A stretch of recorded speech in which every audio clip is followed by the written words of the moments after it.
Okay, so case 4.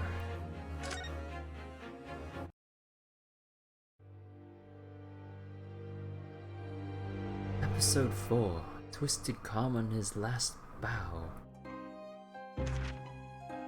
Pipe in hand, Sholmes looked down at the thick, rolling fog outside our window. I wonder exactly how many mysteries are out there, hidden within this bed of fog, he said. Indeed, a most bizarre incident, born of a curious advertisement. A hellhound's mad gallop through the shadows of a serial murder. An executed man's graveyard resurrection in the dead of night. And a commonplace killing in a small, forgotten room at the edge of town. There is, naturally, always another side to every case, of which most remain ignorant. And it is that other side which compels me to the scene of the crime, Wilson. So quickly now, take your hat and let's be on our way, my dear fellow. For our adventure is not over yet. Come, the game is afoot. He said the thing.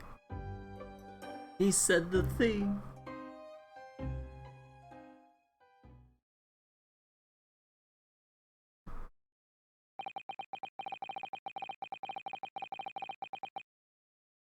Eight days after that earth-shattering trial and Cosmo regaining his memory. Also, one more moment while I restore my full auto and grab it real quick. Hold on. Worst part is my Granblue is playing slower because I'm at my native refresh rate right now, so my Granblue is playing at like 25% less speed. Anyways, we were in the foyer of one of London's most luxurious hotels, the Great Waterloo Hotel.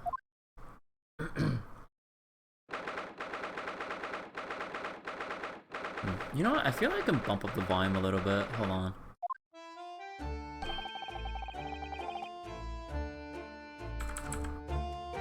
There we go. Professor Mikotoba is due to arrive at any moment. Yes, I'm so glad we got here in time.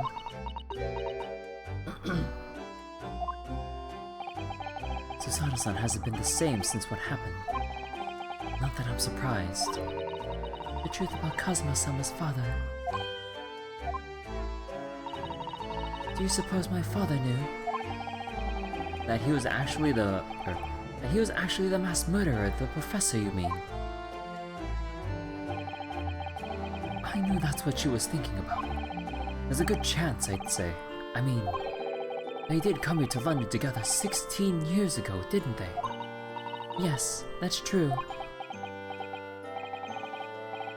Come to think of it, didn't you say that Professor Mikotoba knew about Cosmo going missing in Hong Kong as well? Missing? Oh, because the supposed missing body from case 2, yeah. That's right. But for some reason, he wasn't at liberty to talk to me about it. That probably means he knows then. About Cosmo showing up here in London with amnesia, and has regained his memory now. Also, I think because of Granblue playing, I need to disable my OBS preview because I'm seeing some choppiness from... Oh yeah, wait, let me check. Is my refresh rate actually? Yeah, my refresh rate is good now.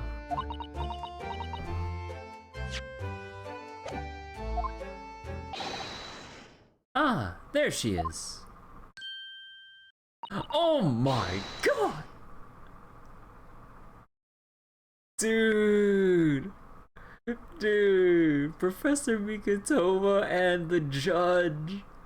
Dude, look how good they look with those suits. Holy shit. Dude, the judge is ripped.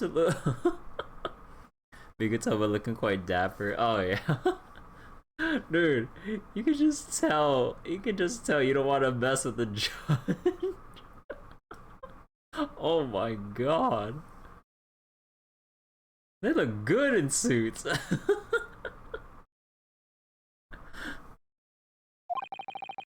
Hello, Susato.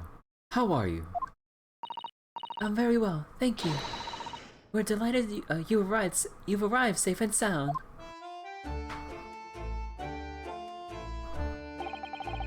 Hello, Mr. Naruhodo. Very kind of you to take the trouble to meet us here. Oh no, not at all. It's my pleasure. We've heard all about your extraordinary exploits here in London, you know. The news has crossed the seas. It has? I always look forward to reading the monthly reports that arrive with the steamships from Britain. Oh, I see. Well, thank you very much. Who is this man? And why do I feel as though I've seen him before? He doesn't know. He doesn't know. I take it from your expression that you can't quite place me. In that case, how about a little reminder, Seishido? A firm tap should do. Ah, yes. Firm tap? What? Here we go then. I hereby pronounce the defendant, Ryunosuke Naruhodo, guilty.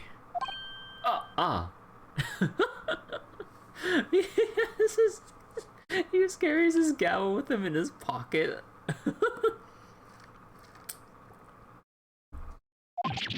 Oh! You're...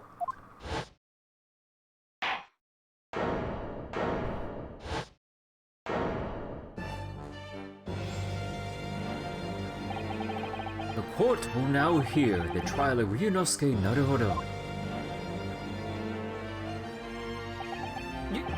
Your Excellency! Hello, Judge Jigoku. How are you? It's been a long time. Good, you remembered now. That really did the trick.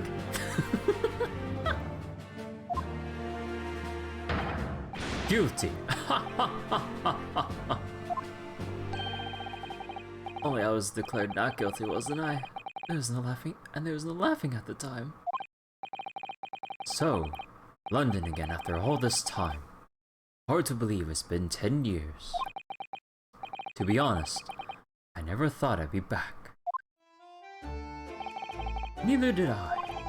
I didn't imagine Japan would ever be invited to an international symposium like this. Though really, I doubt anyone did, to be honest. It's all thanks to you, isn't it, Seishido? What are you talking about, Yujin? Of course, Judge Jigoku. You must complete the set.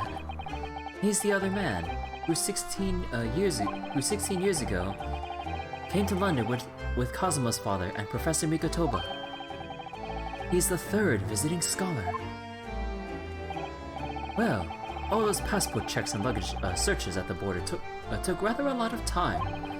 I must say, I'm very envious of your ministerial status. You didn't have to go through any of that, did you? Ah, I knew you were jealous. Dude. This judge is a bro. Oh my god, I love him already. Sorry, ministerial status. Oh yes, didn't you know? Seishido here is also Japan's Minister of Foreign Affairs. It was his personal insistence that allowed you to take Kazuma's place here on this study tour. Oh! Well, thank you. Guilty as charged. Oh, well, thank you very much. He's really every bit as important as he looks. Ah, yes now. Naruhodo. Dude, I was like, I can't get over, like, the judge's facial hair. Like, how much maintenance do you have to put into that? To keep that, to maintain that beard and mustache, just, oh my god. Sideburns too.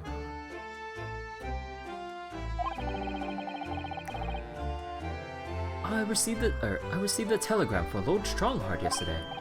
Oh, you did. It appears that some things came to light in a trial you were involved with 8 days ago. About what happened 10 years ago. That tragedy.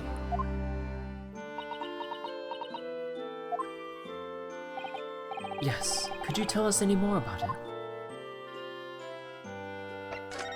Hold on.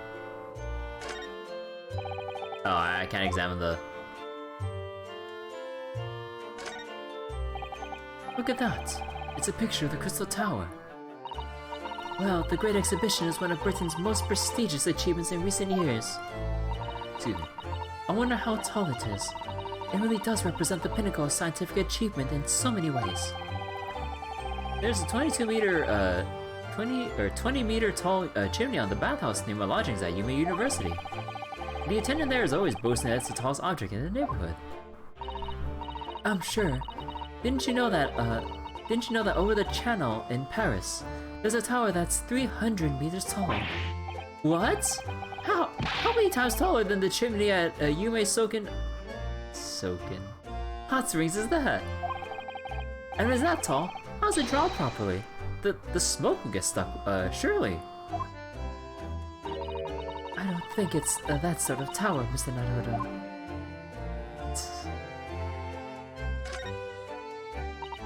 That desk is known as the hotel reception. Anyone wanting to spend the night has to report there to sign in for their stay. Oh, so do you think that's the head clerk behind the desk there? Yes, I'm sure it must be. I'd love to stay in a grand hotel like this for a little while, wouldn't you? Just to know what it's like. If the hotel fee was paid through our stipend, I'm afraid it might bankrupt our homeland.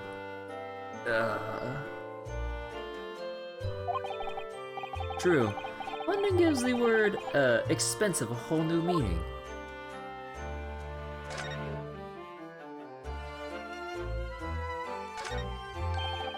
Have you seen all the sparkling jewels up there?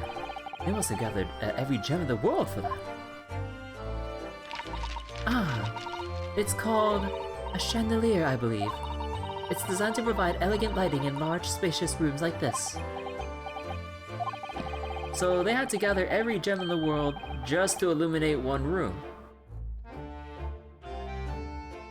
You never understand rich people. Or places. It's probably electric light bulbs that are actually throwing the light. If I tried to hang something like that from the ceiling in the office, it would be scraping on the floor. I think perhaps chandeliers aren't for you, Mr. Naruto. Look at those cases just left there on that trolley. Aren't they worried about thieves? I know I am. Haven't you seen the porter over there? Don't worry, he's obviously keeping an eye on everything. Ah, so it's a trap designed to catch any chances who might be tempted.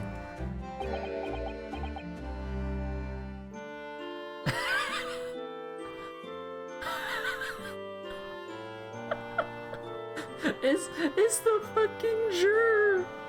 It's the fucking juror! Holy shit!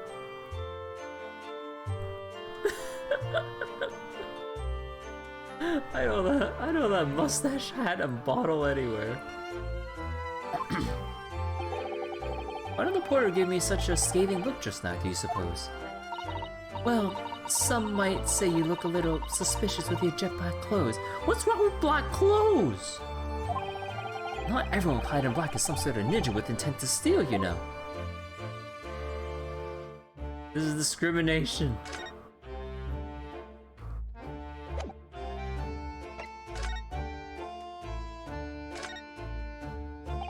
So, how was the voyage here?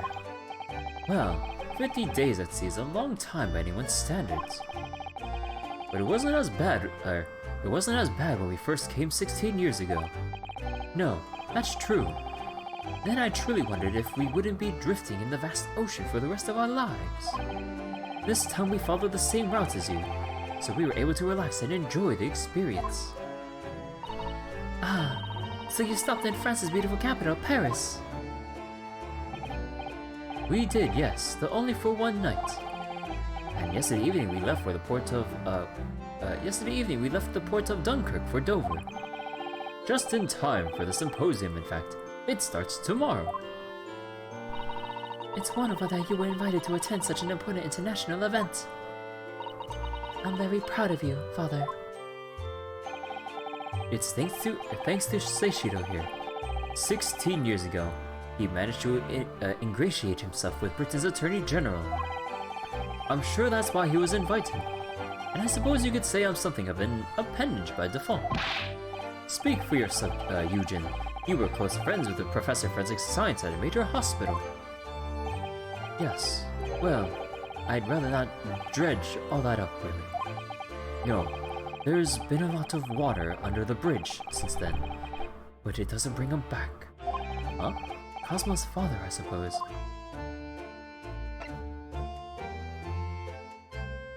Oh, shit. Hold on. Got more Grambly to restart, don't mind if I do. Oh my god, it really is super freaking slow. With this refresh rate. I feel like at this point I should just get my phone, but the problem is trying to full auto this, like, while trying to take raid codes, I'd have to like flip through mobile tabs, and you don't want to flip through mobile tabs, oh god.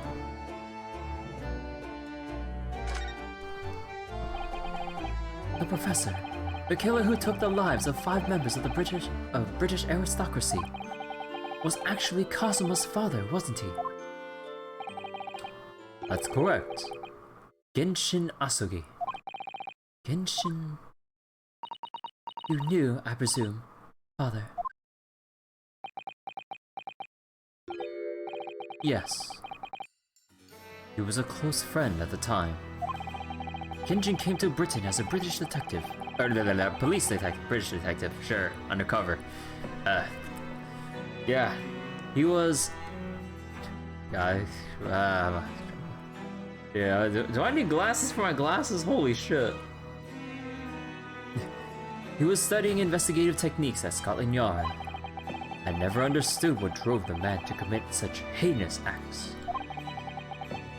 It was a closed trial, so the public never knew the truth, and he was executed with little ado.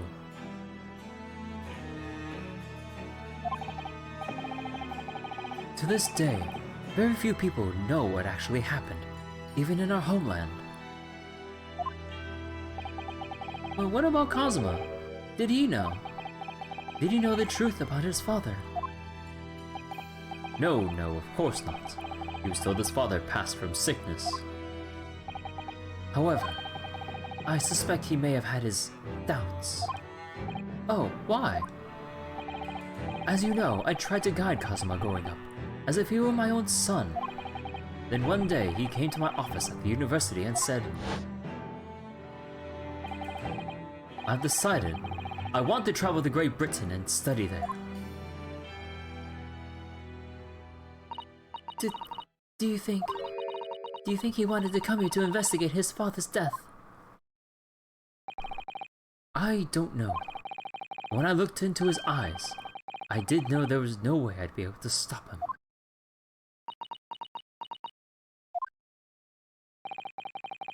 Something else came to light in the trial the other day. Okay, hold on. Clean my monitor.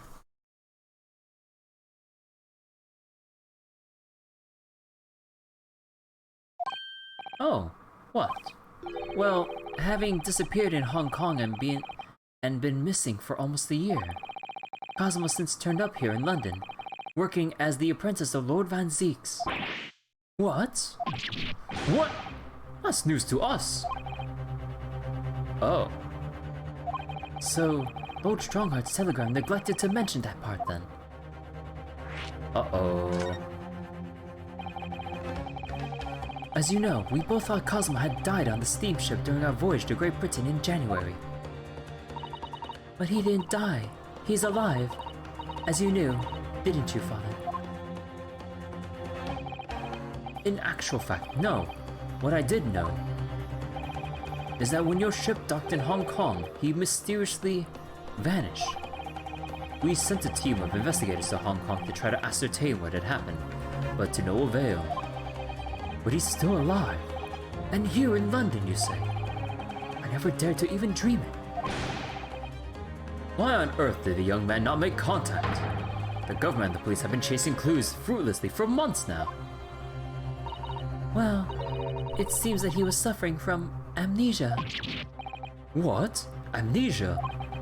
When we first came across him again here in London, He didn't know who either of us were. I see. He only regained his memory 8 days ago. This is unbelievable. Yes, it's quite miraculous. I wonder why Lord Strongheart didn't let us know. I must speak with him urgently. I wonder how Cosmo's been these past few days. Would it be wrong of us to go and visit him?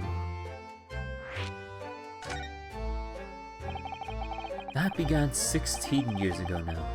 It's a distant memory, really. It was Yujin here, Genshin Asuke, and myself. We were the original 3. The first judicial scholars from Japan to travel overseas to study. Ocean voyages were not what they are today, I can tell you. 16 years ago, things were tough for their generation. Your father was an exceptionally fine medical student at Yuma University at the time, you know, the young lady. Yes, grandmother told me. He went to do research at a great London hospital to study autopsy, practically unheard of in Japan.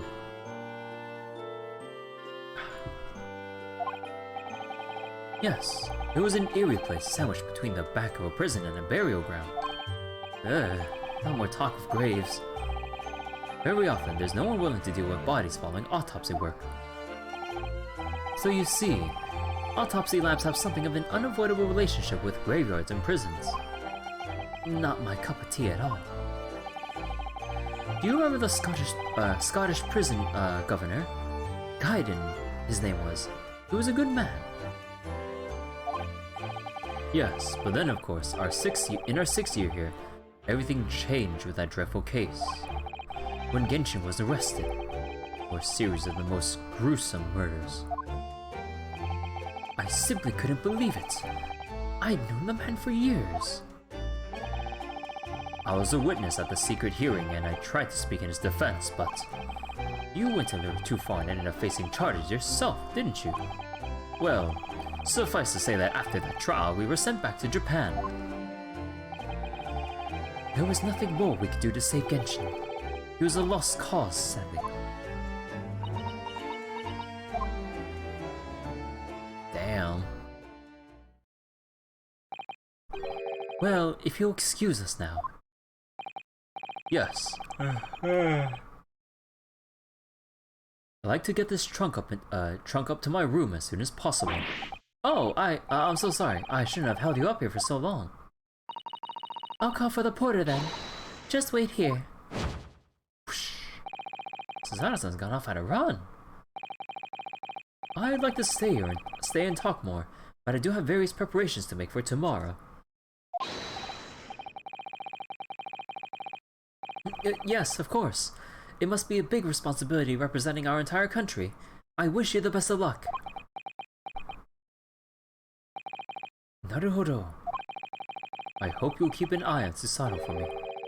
Keep looking after her, as you obviously have been. Oh no, I mean, if anyone's looking after anyone, it's her looking after me. Well, I do appreciate you being there for her. After all, I've been a miserable father to her. I've thoroughly let her down. Sorry? What do you mean? Well, it was 16 years ago that I started my long study tour here in Britain, as you know. The very year Susanoo was born. Yes, I heard. The birth of my daughter was the most joyous event of my life, but... well, sadly it was accompanied by the most tragic event of my life too. Oh, yes. Susanoo-san hinted at something like that.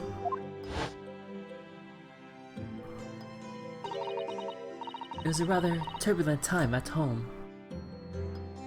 Okay, hold on. You know, like, with all these, like, cutscene changes, I keep seeing... hold on. I really need to just clean my monitors. Now that I think about it.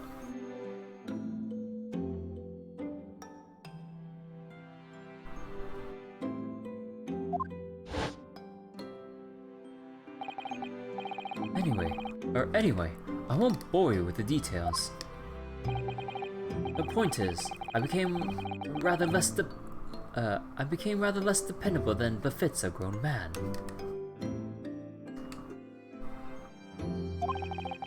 And and it was then that Seishiro offered me the opportunity to study here in Great Britain.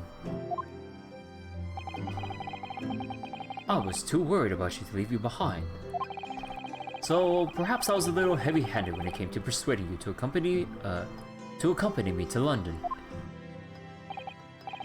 So that's what happened in a nutshell. And that's also the reason why I now feel compelled to give my daughter as many opportunities as I dare. Though the world does not really readily afford young women such things, I must say. I completely understand, Professor. Ah, one other thing, Naruto. If I may be so bold, I have a favor to ask you. Oh, really? Of course. What can I do for you? Well, the thing is, I'm sorry that took so long. Mrs. Sato. Now then, allow us to take your bags. Allow me to take your bags. One moment, if you please, Porter. Oh, of course, sir. That machine around your neck. It's a camera, I believe. Quite right, sir. Just 5 shillings for a lovely photograph to commemorate a wonderful stay at the hotel, sir. Well, I think given the occasion, we could justify the expense. Yes, of course. Aww. I'd like to thank you for coming with me, Mr. Naruto. It's really made Father very happy, I think. Oh, well, I'm pleased, then. But we were interrupted before. Professor Mikotomo was about to ask me something. Shall we return to Baker Street, then? I expect Iris will have some delicious tea waiting for us. Yes, let's go. I'm getting more and more anxious about Cosmo, though. Perhaps I'll try to meet with Lord Strongheart later and ask after him.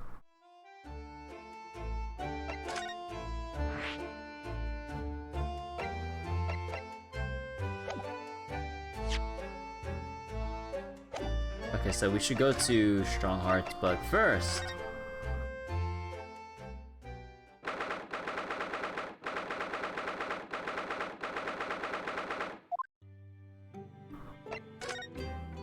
what to do? It's good news that Professor Mikotomo arrived safely, isn't it? Yes, it's wonderful. And the fact that Father has been invited to this important international event really makes me very proud to be his daughter. Her father, Judge Jigoku, us, and Cosmo, of course. There's an ever-increasing number of Japanese here in Britain's capital, isn't there? Well, yes, I suppose so. But London does have a population of 6 million people. So I think we're still a minority. Susato-san's father, who came here as a visiting student 16 years ago, and Cosmo. It's almost as if some great power has been at work, drawing them here across the ocean to London. And I feel as though the waters have started to swell again now.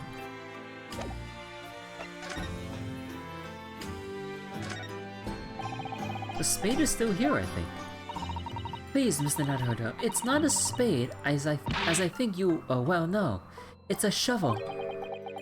Didn't take long to reignite that old argument. Ah, I have an idea. Let's give the implement a name, like Professor Harebrained named his tools. Oh, I never thought of doing that. From now on, then, let's call it Ryunosuke. No. It's clearly much more of a Susato. The old argument has taken a new and unexpected turn, it seems. Bruh.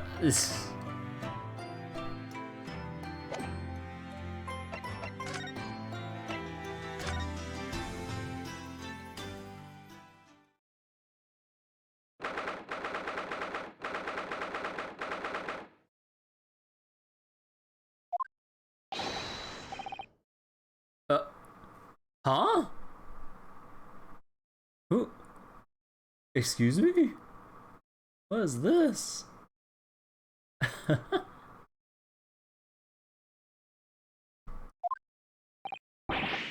What was that? Hell if I know. yeah. A man screaming in a most unflattering way. Do you think? Could it have been Mr. Sholmes? Oh my, I do hope not.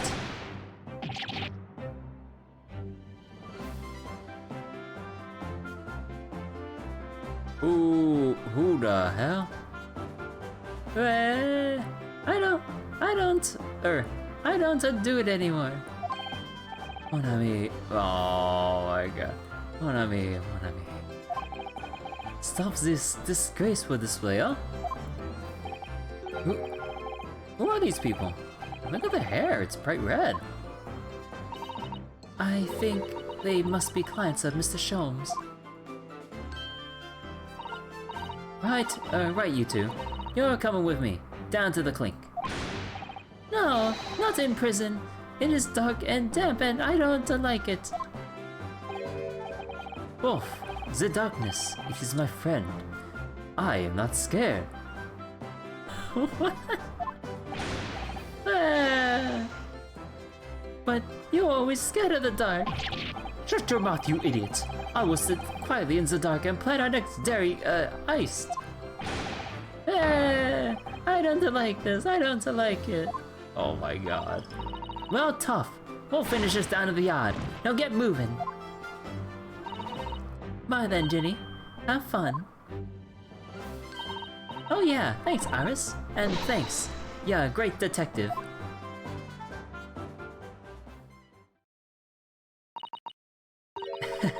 Gina makes a fine detective herself, doesn't she? Oh, Susie! And Runo. Oh, hello, Iris. We're home. Well, did you find your daddy? Yes, we arrived at the hotel just before he and his friend.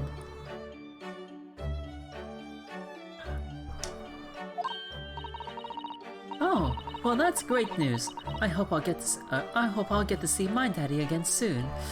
Oh. Iris. I don't think that's a wish you'll have granted anytime soon. Hey, ice cream, hey, that temple. Iris, I don't know, how have we still not broken this to you yet? Yes, of course. Dr. John H. Wilson. So, Iris, all that remains now is that greatest of problems known to man. Huh?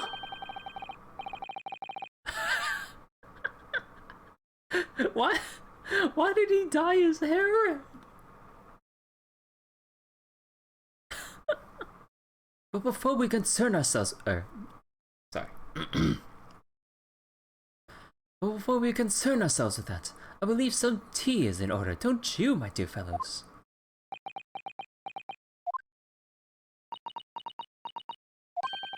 Is something wrong, Mr. Naruto? Do I have a crumb or such like on my face? Not so much on your face. As on your head, I'd say. Oh, come along then, everyone. I brewed a lovely special blend. Time for tea. Whatever is going on here today? In that case, let us sit and drink now. Well, and I'm in fact expecting a guest later today.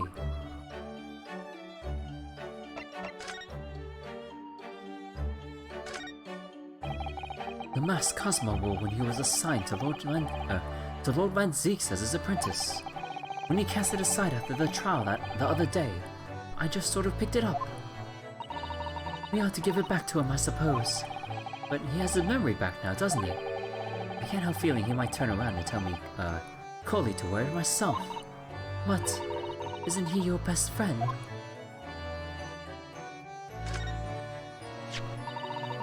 This looks like last week's edition. What's that article circling in red ink there? It's an advertisement column. It says, to the Red-Headed League. The Red-Headed League? What's that? I don't know, I've never heard of it before, but... Is something on my face? Clearly this has something to do with that. Lively hair.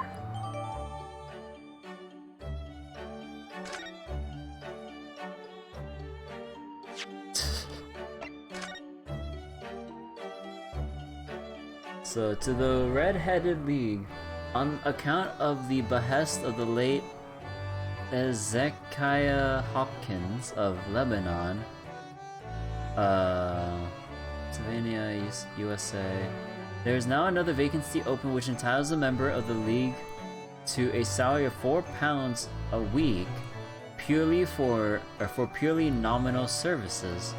All red-headed men who are sound in body and mind, well that's certainly not Sholmes, and above the age of 21 years is eligible. Apply in person on the morning of the 31st at the large park on Lime Street.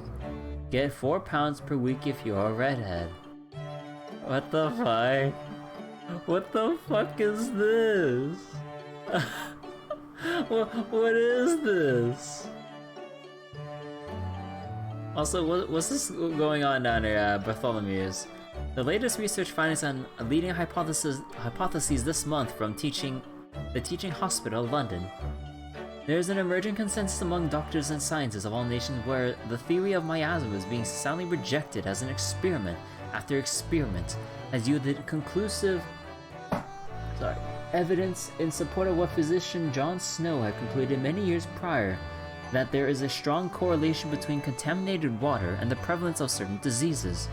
In fact, the latest news to arrive from the continent is consistent with our own research in the so-called germ theory, by which minuscule microorganisms are the actual causes of a great many illnesses. The medical community has already begun in earnest to identify and categorize the tiny creatures as microscopes, and also continue to improve the dedicated work of London's famous instrument makers. We expect that in the coming years, improved instrumentation will allow us to see the germs with further clarity and in greater details than ever before. That's cool. So in the home story, the League was employed to get a shop owner to leave his store so Kronos to dig a tunnel from the basement. Oh, what the heck?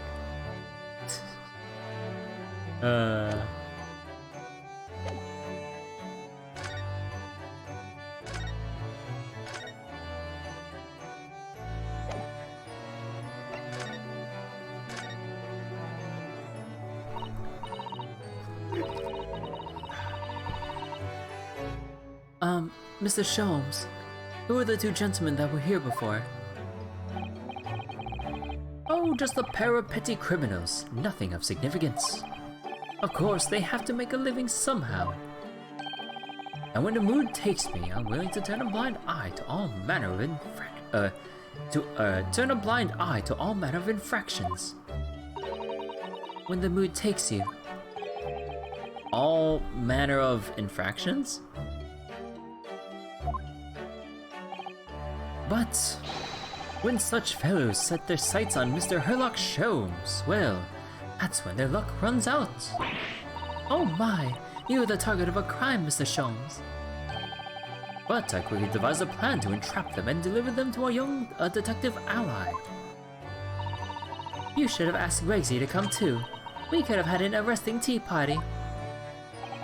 I did send word, but no answer was forthcoming. A man is constantly in the wrong place at the wrong time. There's a word for it, I'm sure. Aha! I have it. A bungler, that's the word. It's a good job he's not here to hear you say that. Bungler? So, those redheads have been up to no good. I wonder what the men did.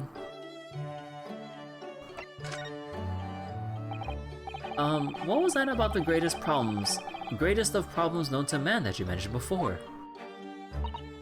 Is it another fiendishly intricate case, Mr. Sholmes? How should I best explain it? Are you aware of the theory of evolution by natural selection, perchance? Ooh.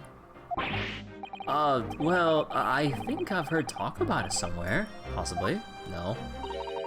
It's a revolutionary scientific theory that was newly proposed 40 years ago now. According to its author, Mr. Darwin, we humans were once apes who lived in the treetops. Wait, what? We were apes? Returned to Monkey. Indeed, and from the very moment those apes descended from the canopy to live as humans, it has been our lot to be at the mercy of the greatest problem known to man. Our lot? What is this great problem, Mr. Sholmes? Why, is it not obvious, my dear madam? The problem of rent!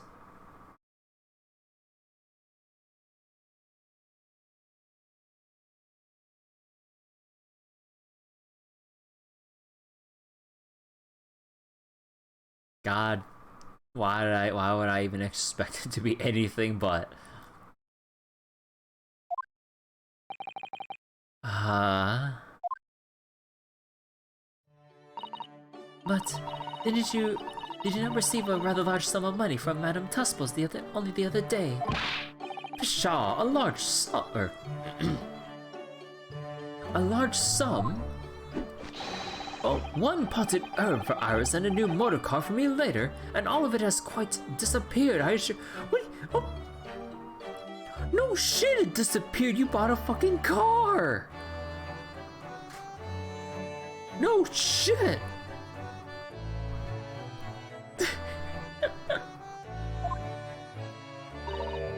Honestly, Harley, you know you squandered it. Yes, well, anyway. 2 days ago, I discovered the answer to man's greatest problem, for the coming month at least. And what was the answer? Why, there is a substantial clue before your very eyes. Don't tell me, let me see. Humans are sorry creatures, unable to see what is in front of their noses. Let me give you some assistance. Don't look, but observe me very closely.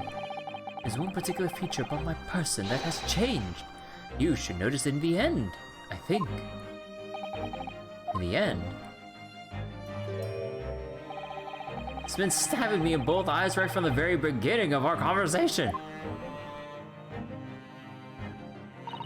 I think we might need another clue before we uncover the full answer, Mr. Naruto. Thanks for the hints. I'll be tearing my hair out if this charade goes on much longer.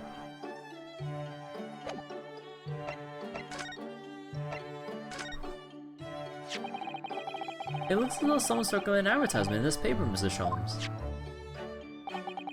To the Red-Headed League. Does that strike you in some way? I was thinking that just maybe it might be related.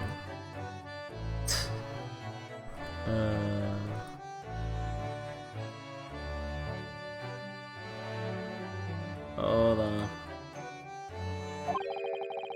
To your bright red hair.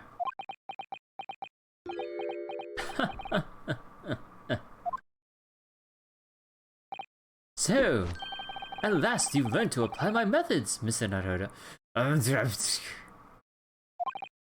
Sorry? In the first instance, I'm quite indispensable. Also, mouse cursor. I'm sorry. Observation. Believe me, I could have seen the hair with my eyes shut.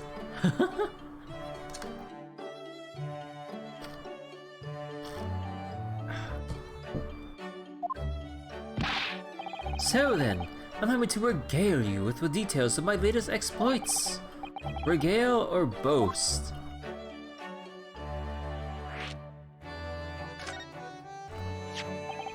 So, what is the Red-Headed League, which seems to be the subject of the advertisement you've circled? You've noticed it in the paper then. That, my dear fellow, was going to be the source of this month's rent payment. It was. How? According to the advertisement, the Red-Headed League is a distinguished institution of fellows of unspecified governance. In fact, the only condition for becoming a member is having red hair. That doesn't entirely surprise me. But listen to what the lucky redheads receive once they join.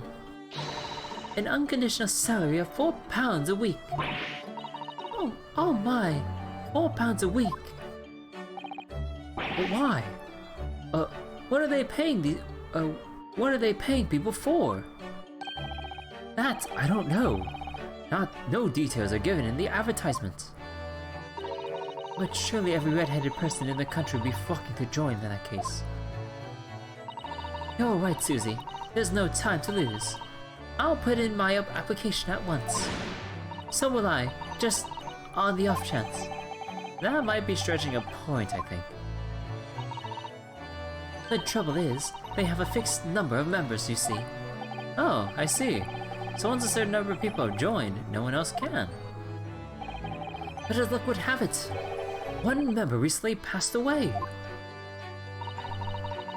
It wasn't particularly lucky for the redhead in question, I fear, Mr. Sholmes. So he decided to try to join in his place. Correct! I mean, look at me. Have you ever seen... Have you ever seen such a red-headed fellow? No. So why? Why did it have to go so wrong? Oh boy. What on earth happened? A blunder. A blunder, Mr. Naruto. Though it pains me to admit it.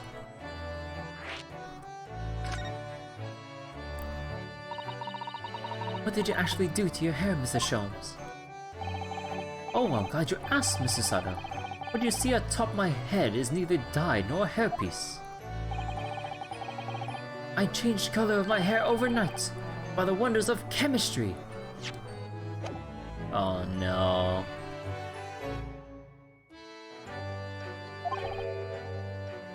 Chemistry? I was conducting some research into a method of rejuvenating spent tea leaves.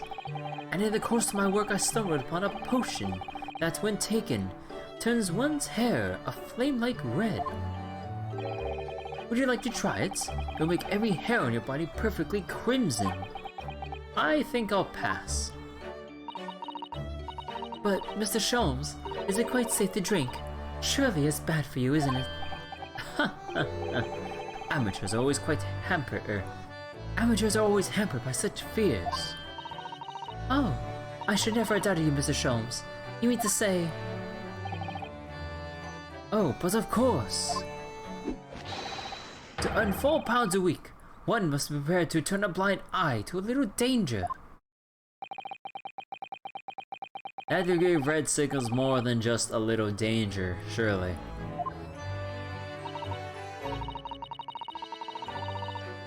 Oh. So anyway, Hurley left full of confidence yesterday with his new red hair. While a park on Lime Street where the Red-Headed League were interviewing prospective new members. So what went wrong? The whole park was choked with red-headed folk. Like a coaster's orange barrow. I queued up for 8 hours solid before at last I reached the front. When the panel of interviewers saw me, they immediately said, "Ah, Mr. Herlock Sholmes, are you in disguise to conduct an investigation?"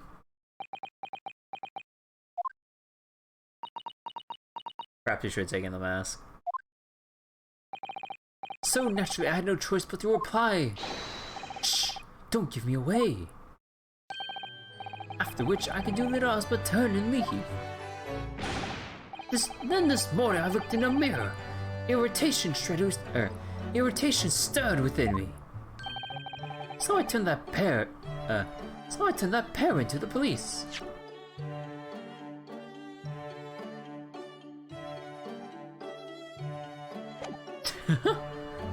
Wait, you got two 2 redheads arrested just because you were pissed that the recruiters recognized you right away. Okay. Oh dear, what a disaster. For Hurley and those 2 redheads.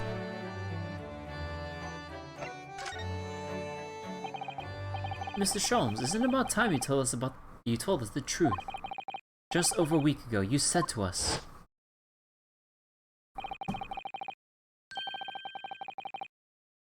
I will now tell you something about of the first importance, my dear fellow.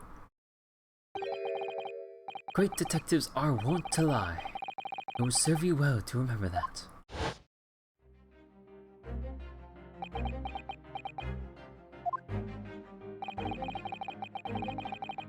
That case abroad, the SS Burrier in January.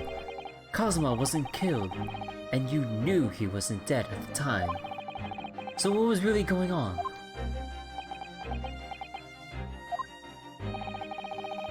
The fellow was unconscious for a very long time. He hadn't regained consciousness when he did. His life would have been in mortal peril. Of course, a side effect of the prolonged comatose state was amnesia, as you know now. It was a simple enough task to silence the crew. But how? After they carried him out of the cabin, I assembled them into the lobby area. And I made them swear to leave him unconscious and have him unlaid from the ship in Hong Kong as a murdered corpse. Oh. Oh, how horrible. It was necessary to find some material with which to persuade the crewmen to keep their word, I suppose, of course. But why? Why do in the first place? I will be at liberty to elaborate in due course. But for the time being, I'd like to reassure you. I didn't foresee subsequent events. What other events? His disappearance in Hong Kong. Oh. I believe I may have made a gross error of judgment. Mr. Sholmes.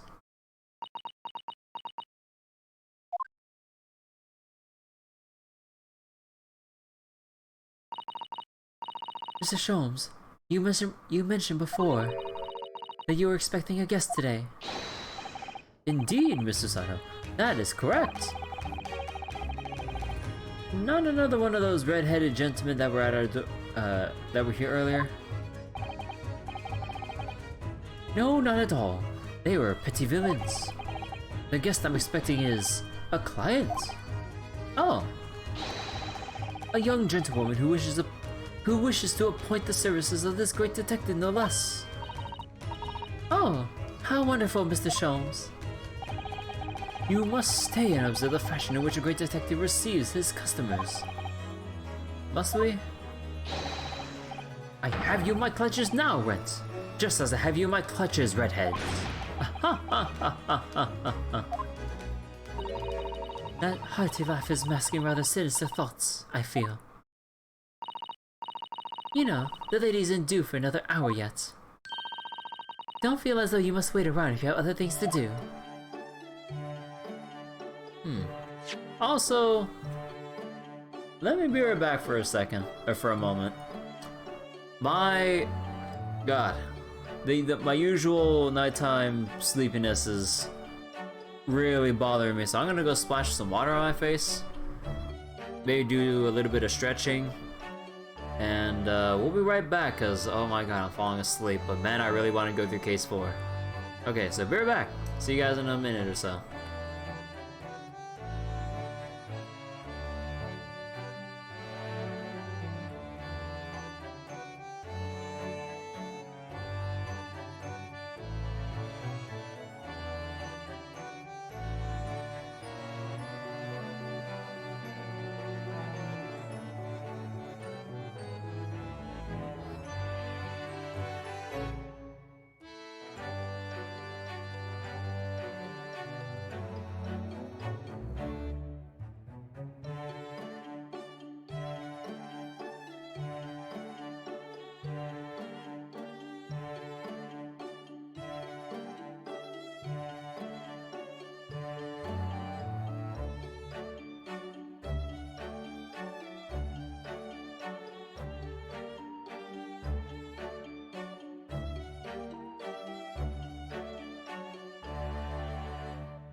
Okay, I'm back. You know what I just remembered? I just remembered that, like... okay, what was it? Like, in hindsight, I should have done some Ring Fit before the stream. Not right before, but at least sometime before the stream so I can stay awake. Oh, well, a little bit late for that. But anyways. Okay, I feel a little bit better now. Nothing like a healthy dose of cold water. And also, speaking of water, I actually should have refilled my water, but I got my other drink here.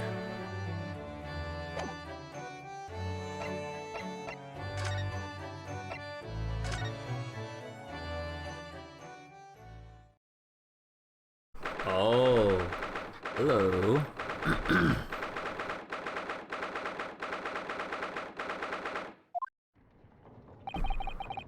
Here's the, oh no, that's Van Ziek speaking. Here's the final draft of the opening address for tomorrow's proceedings. I supplemented your original with the figures you've asked for from the yard. I see. Excellent work. Thank you. You're welcome, my lord. What's Lord Van Ziek's doing here? My, there seems to be an awful lot of tension in the air, wouldn't you say? This place is stifling enough as it is. We really don't need any more tension.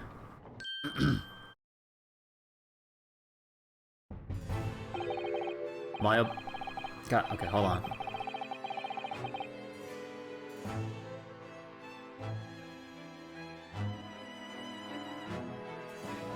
Also, oh my god, this line. My apologies. I didn't notice you come in. Your small stature and dark dress make you all but invisible to me. Man, they really want to rub it in with like how much they just don't like our black uniform. Oh, no. It's entirely my fault for wearing black, I'm sure.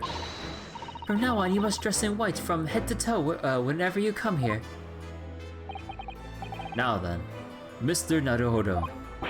Yes, my lord. I'm right here.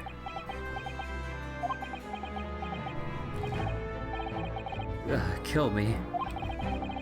Is something wrong?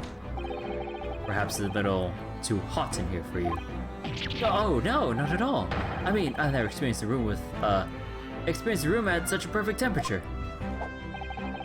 If you're sure, the beads of sweat carving their way down your face seem to suggest otherwise. Because of the daggers you're staring at me with, mainly. As you're no doubt aware, my International Forensic Science Symposium begins tomorrow. In fact, your father arrived in London earlier today, I hear, madam. Oh, yes. That's right, my lord. He's extremely honored to have been invited. I'll leave the remaining preparations for the meeting room in your capable hands and Lord Van Ziek's. I will attend at once. That passing glance. He gave you a very cold stare as he left, didn't he? I know. I haven't done anything, have I? These past few days, my feet have barely touched the ground, I must say. My dedicated right hand of many years were recently put out of action in a spectacular fashion. Or in spectacular fashion. Oh. I'm sorry to hear that. Is your left hand still a service? Mr. Naruhodo, he's talking about Dr. Sith. Of course. I'm terribly sorry about that. I was just, Fear not. You've done nothing wrong. Dr. Sith's own wrongdoing precipitated the situation. You needn't concern yourself with it any further. That would be a lot easier to do if it weren't for the piercing stare you're giving me. Lord Van Zieks is doing an admirable job of holding the fort. Though, disturbingly, his apprentice has been missing since yesterday. Oh, Cosmo's been missing? Missing? What's become of Cosmo-sama now?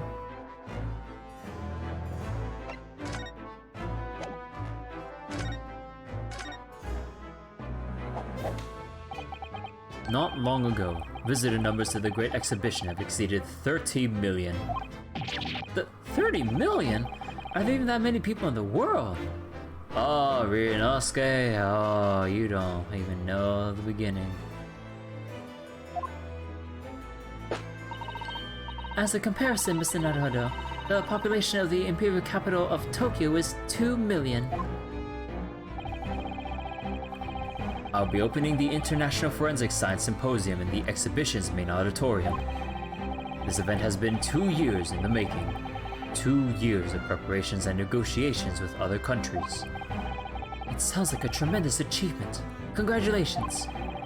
The 20th century will see the wholesale adoption of forensic investigation techniques, and cooperation between policing organizations around the globe will be essential, which is why this a landmark first symposium had to be hosted here, at the heart of our great British Empire, in order that Scotland Yard can become the leading investigative organization in the New World. He's the same as ever, I see. That passion of his is quite something. You're every bit as passionate in your own way, I'm sure, Mr. Naruhodo.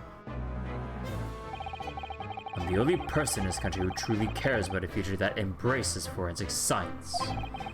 It is my intention to become Her Majesty's Attorney General and reform the Yard from the ground up. So the disgrace of the forensic investigation team has been a bitter blow to my ambitions.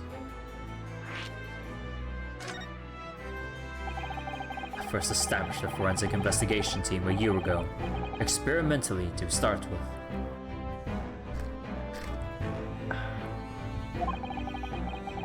With Dr. Sith at the helm, it was steadily accruing an impressive record of achievement. I was on the verge of changing its name and elevating its status to a full-blown forensic investigation department. And can you not do that now? Obviously, nobody wants to hear anything about it at the moment. Even I can't keep this story out of the papers. 6 million Londoners will be cursing forensic science now. This incident will set back our country's advancement in the field by a good 10 years, I would say. Unintended repercussions of our trial. We simply couldn't have overlooked what had happened, though. Of course not. We should all be grateful to you both. Anyway, I'll still reform this country's policing when I become Attorney General. This might delay my plans, but it won't alter them. Nothing will stand in my way. God damn, 10 years. About Lord Van Zeek's apprentice. Ah yes, that came as a surprise to me, I must say, that you and he were old friends. How did he become an apprentice to Lord Van Zeek's in the first place? It came about 3 months ago. An unidentified Asian man was apprehended by border police. They found him hiding aboard a large goods vessel. Oh my! So he stowed away to get here. He had no papers to identify him, no passport, and he was suffering from amnesia too. Other than the fact he was clearly of Eastern descent, there were no clues as to who he was. So I decided to assign him to Lord Van Zeek's, that way I can keep an eye on him. But then, why the mask? I didn't want to burden Lord Van Zeek's with tiresome explanations about why he had an Eastern apprentice. Because it would be so much easier to explain why he was wearing a mask. He's proven to be a great help to Lord Van Zeek's. I have high hopes for his future. By the way, do you know where he's gone?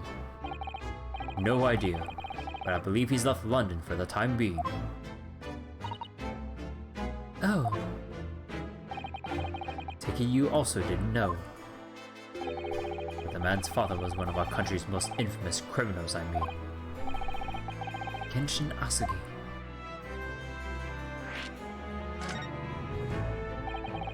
What we learned from that trial 8 days ago was a huge shock. Finding out my friend's father was... Ah yes, Genshin Asugi. The professor case 10 years ago caused a great stir here in London.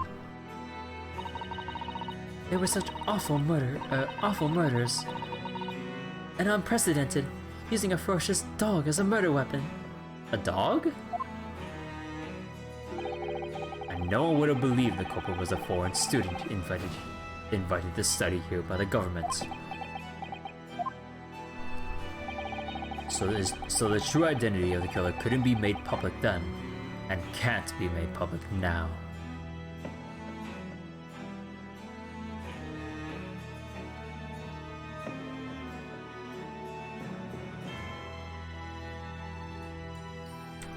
Excuse me, I had to finish my drink. Nobody in your country knows it was him, and neither do the citizens of London. The main motivation was to avoid aggravating relations between our two nations at the time, I understand. Correct. However, it has to be noted that there were some supporters of the professor's apparent cause. What? Supporters of a mass murderer? The majority of the man's victims were a blight on the aristocracy of the day. Somewhat ironically, their deaths actually benefited society as a whole. Or so a fair few thinkers in London believed anyway. Right, I see. But it was still murder, wasn't it? It seems very similar, doesn't it? The idea of the Reaper of the Bailey. Oh.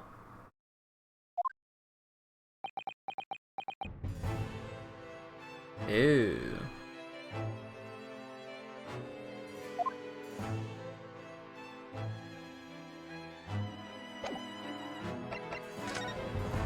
You see a newspaper?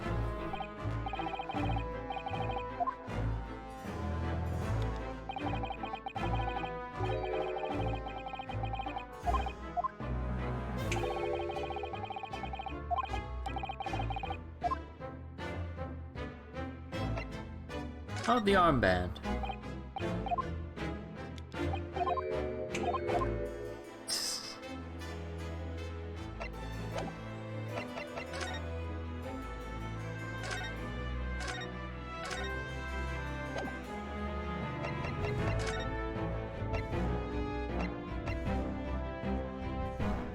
Should I return home? Anything in the hotel? Nah.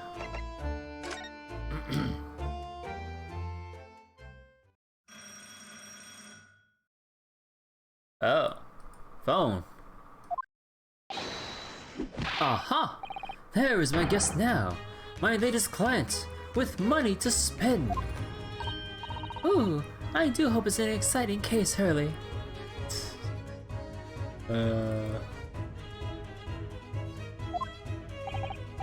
Remember, Iris, we are at present gripped by the greatest problem known to man.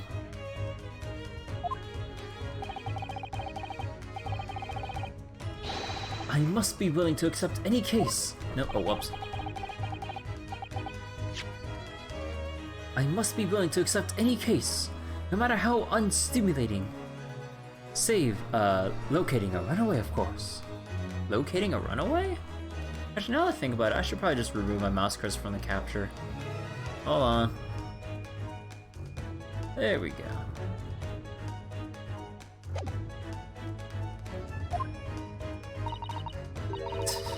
Oh dear, I'm afraid that Hurley can lack a little tact, especially just before the rent is due.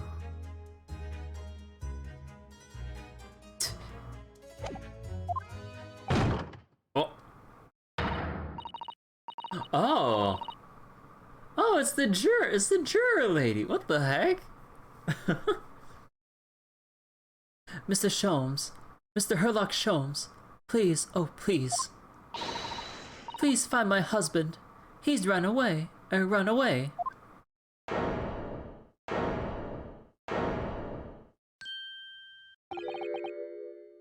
To upset me.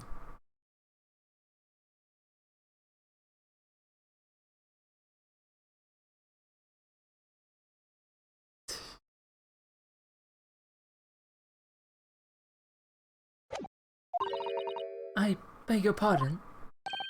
Oh, never mind. A personal matter. My apologies. What exactly are you trying to say, Mr. Naruto? I didn't say a word! Come, my dear madam. Be seated. Iris, some tea, if you please. Oh, of course. What's the matter, Mrs. Sato? Oh, it's just that gentlewoman. I feel sure I've seen her somewhere before, very recently. Yes, now that you come to mention it.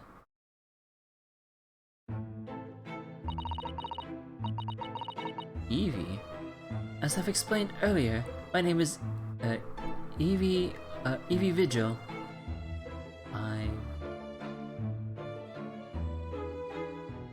What's the pun here? Evie Vigil,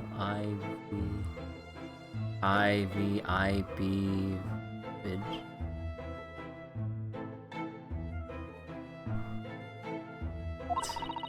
I implore you to take the case, sir. Money is no object. Simply name your figure. Money and wealth are of little consequence to me, madam. Being offered a case to solve is reward enough. Oh, reward enough my ass, Mr. Oh, the greatest problem known to man. Oh, Mr. Sholmes, you are the picture of benevolence. I'll of course make a mental note of your offer, however, for contingent reasons.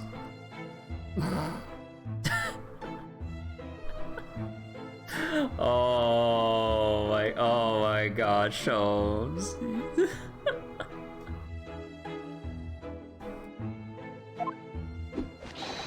I trust you will remember your words also.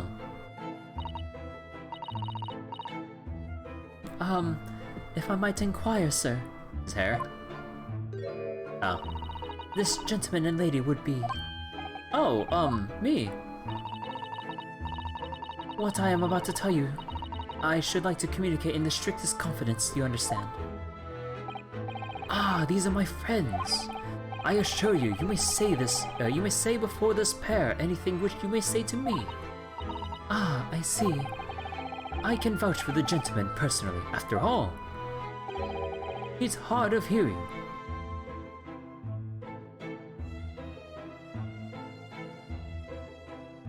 Charles, I'm gonna beat the living shit out of you.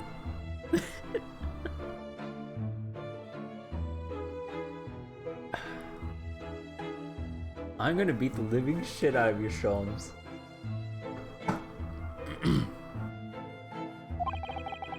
Why did I ever get my hopes up?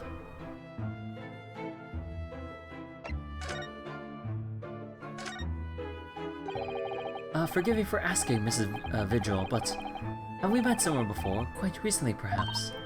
Oh my! Pshaw, my dear fellow, what is your intention? Clearly you have no ability to differentiate the facial features of the English. If you wish to invite the lady to a tea, you must do so in a more gentlemanly fashion. Is it possible that you're the nice young lawyer from the trial I attended last week? Ah, I knew I recognized her. To have a man's fate in the palm of one's hand. Oh gosh, oh golly. It sends shivers down my spine. I didn't quite recognize her because she's acting so differently now. It must be very difficult for you as a lawyer. Being hard of hearing, I mean. Oh, Sholmes, I'm gonna kick your ass later.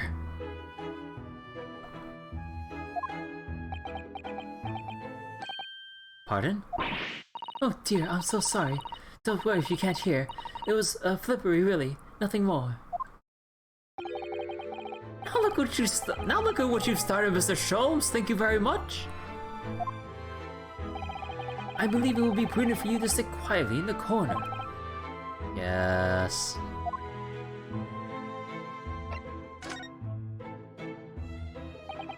Tell us about your husband, madam.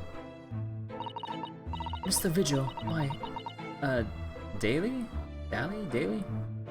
Daily Vision.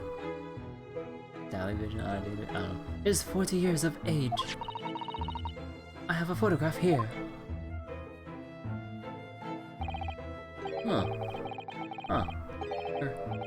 An entirely unremarkable gentleman, by appearance at least. How long have you been married? It will be 15 years this year. We have a cordial relationship, and my husband's income is more than adequate, so we live quite comfortably.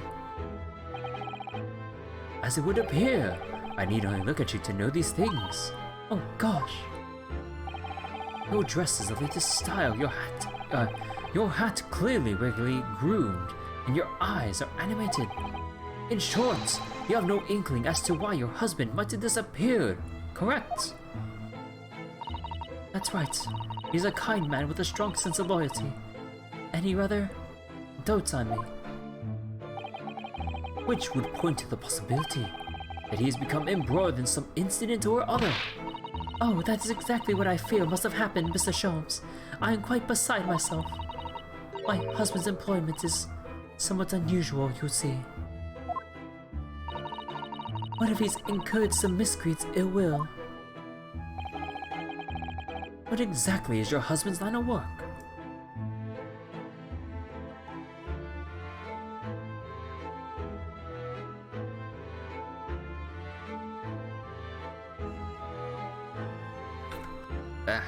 Excuse me. He's a warder at the prison. A guard? That's somewhat unusual.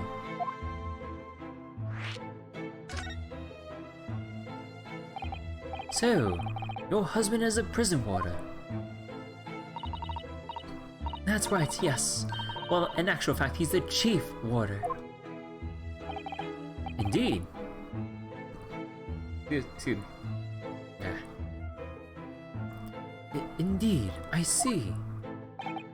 Well, chief prison warder certainly qualifies as something of a specialist occupation. Yes, it does indeed. My poor husband must prepare those dreadful punishments and see that they are carried out. Dreadful punishments? Does she mean capital punishments? And at such times he must occasionally spend a night or two in the prison dormitory. But for that extra responsibility he is remunerated more handsomely than the other warders. Of course, we make no mention of my husband's work to the neighbors. Yes, I believe your prudence is justified. Tell me, at what prison is your husband engaged? Barclay Prison, Mr. Sholmes. Really? Barclay? Oh, a fine establishment. If I'm not mistaken, there's a large cemetery just behind it. Yes, that's correct. Lowgate Cemetery.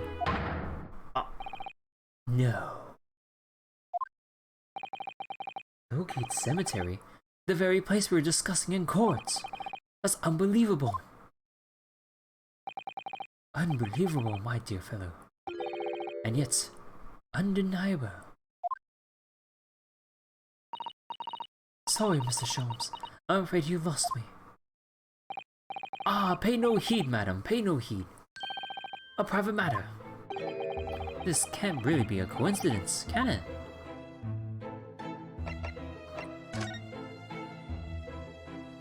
So, to the matter of your husband's disappearance. When did you realize he was missing? Please try not to laugh. It was yesterday. I'm sorry, yesterday. That really is recent, laughably so. The truth is, my husband does at times have occasion to spend the night away for his work. It's not at all out of the ordinary for him to not return at home, return home at night. But this is different. For him not to make any contact for a whole day, that has certainly never happened before. Oh, my dear Daly, whatever can have happened? My dear Mrs. Vigil, please calm yourself. Now then, have you contacted the police? Why, naturally, but sadly, they refused to listen to my pleas as my husband has only been missing 1 day. I was asked to wait patiently at home. In truth, Mrs. Vigil, I concur with the police. However, let us not be hasty. I see no reason why we should not engage my detective powers to track your husband down anyway. Oh, thank you, Mr. Sholmes. And furthermore, let me assure you, a chance to solve the greatest problem known to man for for another month has no bearing on my decision. I seek only to put a sweet smile on another Londoner's face. That's really all there is to it. You have my eternal gratitude. I shall pay any sum you care to mention. You seek only to put this sweet's rent in your landlady's purse. That's all there is to it.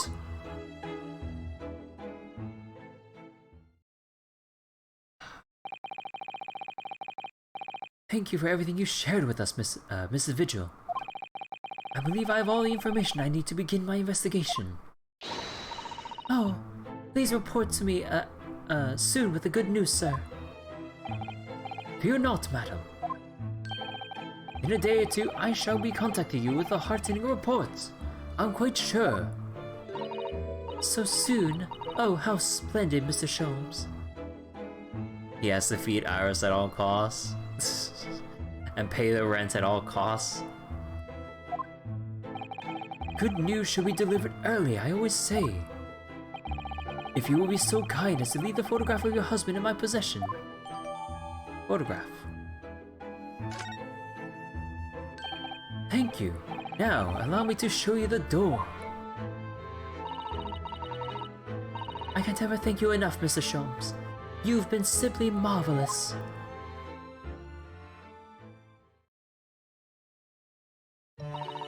You know, I think it every time, Hurley. But how do you come out with such nonsense? Good news in a day or two? Are you sure? Oh, I can't be sure, of course, but then I didn't swear on it.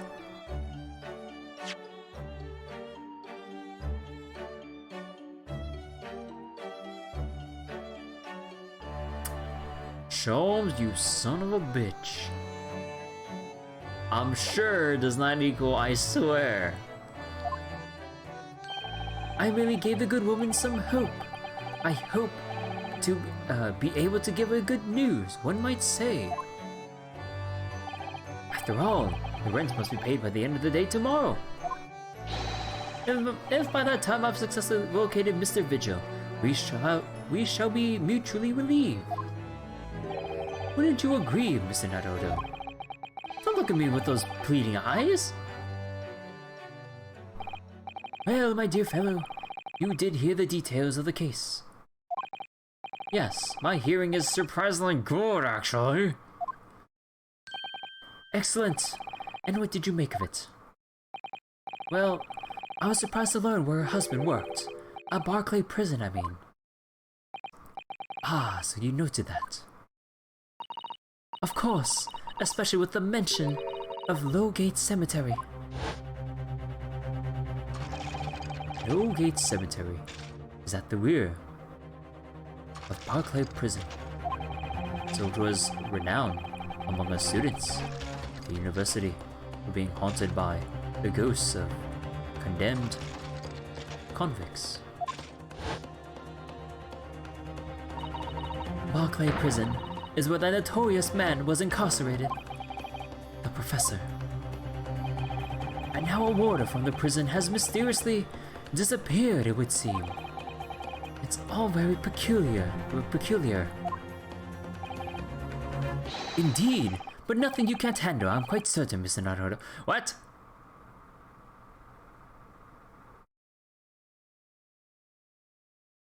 Sholmes.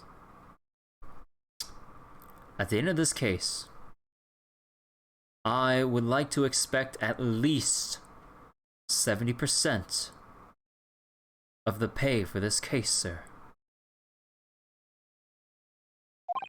Sorry? Run along to the prison and see what you can glean. Would you? It's the prison governor you want. No doubt the man is equally worried. Oh, but aren't you going to go yourself? Surely you needn't ask. I can't possibly be seen out with his hair.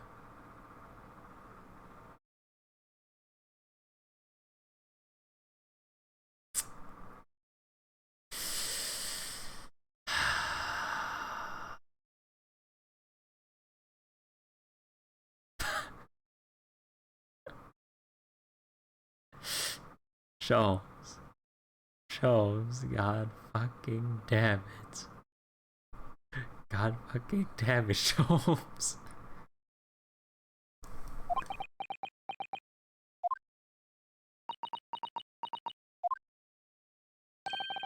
But didn't you go to live stream with that hair? That was a quite different matter. So I leave it in your capable hands. Now if you'll excuse me, I'm rather busy. You're just gonna try washing his hair. Of course you are.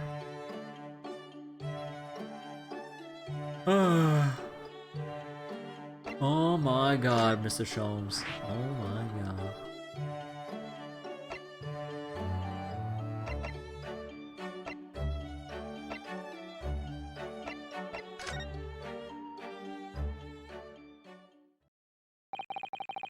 Barclay Prison is on the outskirts of London, backing onto a lonely burial ground. Its four high outer walls loomed quietly before us in the fog. Having requested a meeting, we were shown to the governor's office in the watchtower. Yo, sweet rifle there. Or is that supposed to be, yeah, that is a rifle. Wait, what the fuck? What the fuck is that grandfather clock? It's just a guillotine in the middle there. Bruh, I think that's a little bit too on the nose with this being a prison and all. Oh my god. Who decorated this interior? Who gave the okay to use government funds for a grandfather clock with a guillotine? Oh my god. And various kinds of like handcuffs or chains and shit on the walls. Is a parrot? Or I assume that's a parrot? Dude, what the heck? Also, I just ran out of water during that. It's French. But yeah, let me go on a quick water break. I kind of just finished my water during the conversation earlier, so sorry for the frequent breaks. One moment, I need my water.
Okay. Another break over. Get back to reading.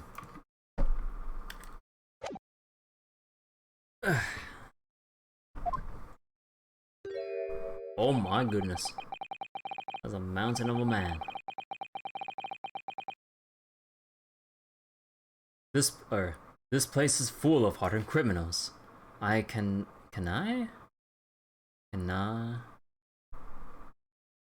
mean, I know that's like part of the accent for saying cannot, but cannot.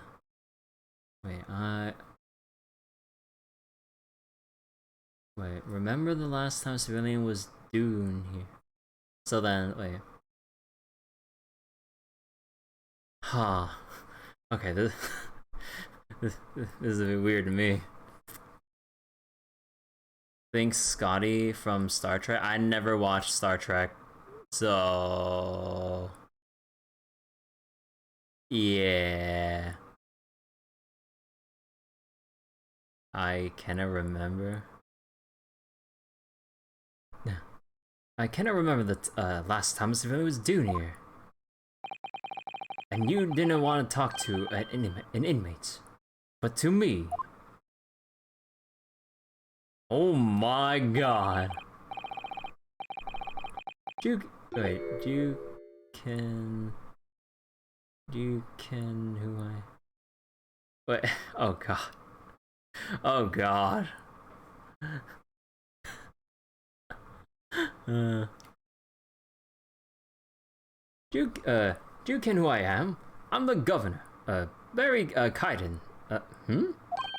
Oh, yes. It's a pleasure. I'm Ryunosuke Naruhodo, a defense lawyer. And an Easterner, I see. Does that mean? Yes, I'm a visiting student of law from the Empire of Japan. So I... Barricading? Wait, barricade... Oh, God. Oh my god.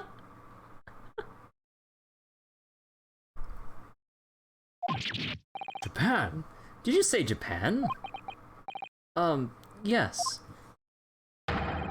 Well, there's no any, of your kind in here, laddie. Maybe you should try the prison next door, eh? I didn't notice another prison next door, sir. Anyway, we came to ask you some questions about... I didn't like to be so direct, but... I've no intention of speaking with the likes of you suspicious-looking Easterners. Wow!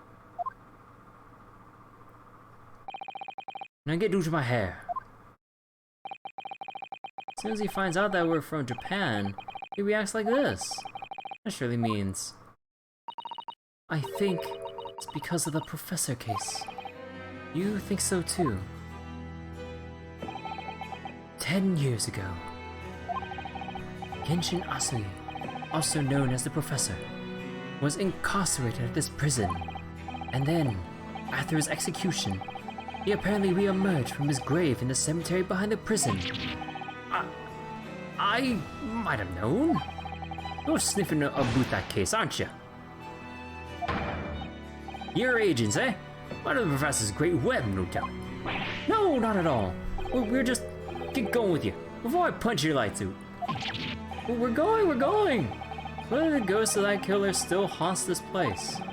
We're not going to get anywhere here, unless we can summon proof to this man that there's nothing suspicious about us. Governor Kaiden.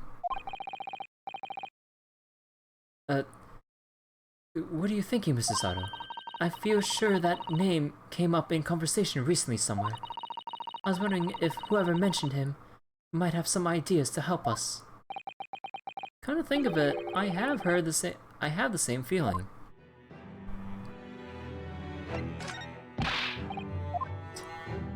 Yeah.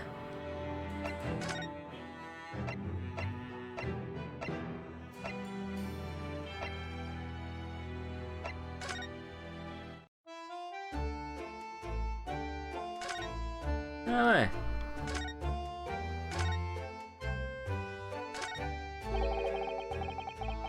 That's Professor Mikotoba over there. Ah, hello you two. I was just taking a moment to catch up on the world now that I'm unpacked.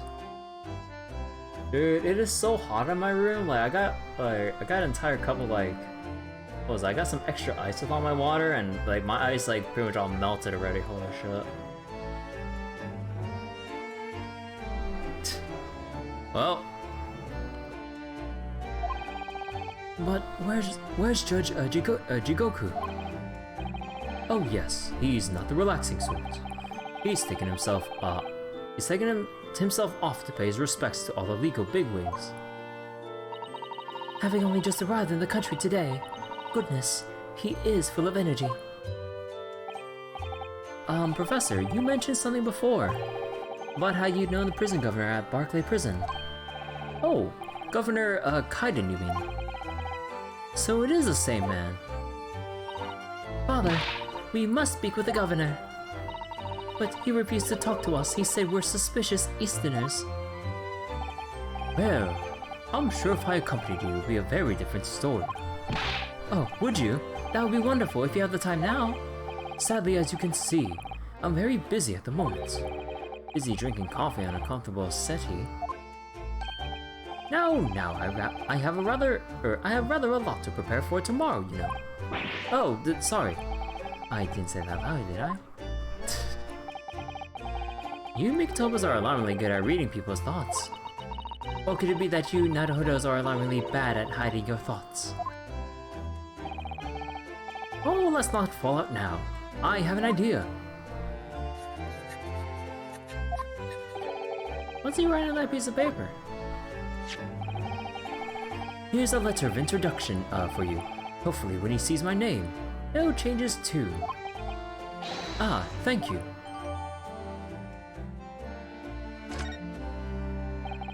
Good luck then.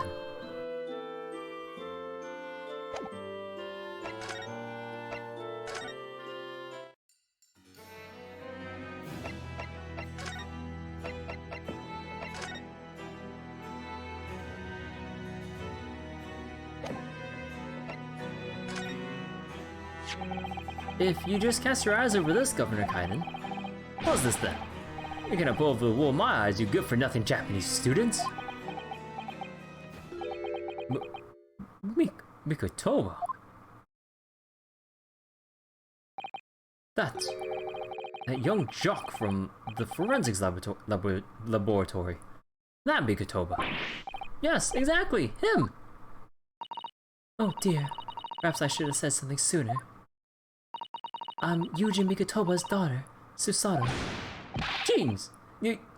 Jings? You're the young man's daughter?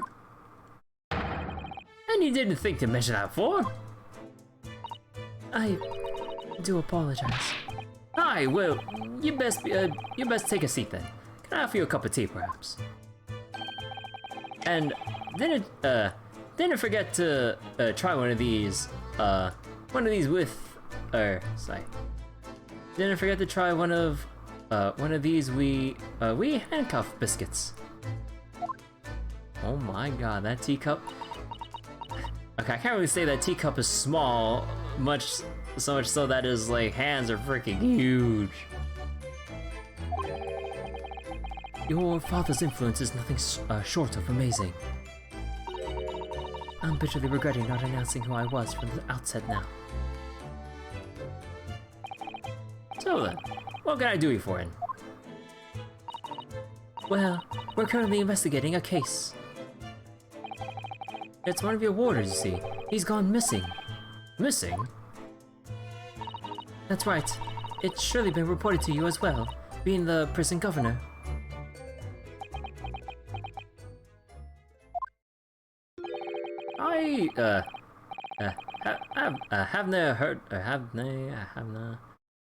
Have not heard nothing of the sort. There's no missing person in my prison.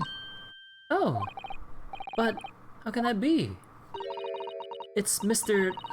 Dally Vigil, your chief warder. Eh? Vigil? That's right.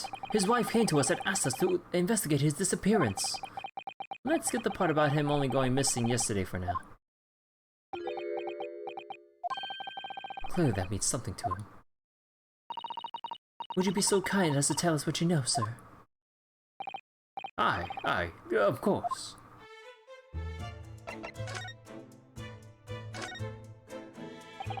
We understand that Mr. Vigil is the chief warder here at the prison. Aye, that he was. Strong sense of responsibility and dedicated to the job, no doubt about it. He was a fine warder. Sorry, did you say was? Aye, he does not work here no more. He left the job. Oh my. When was this exactly? There's a question. When was it a boot? It can have been much less than 10 years ago. What?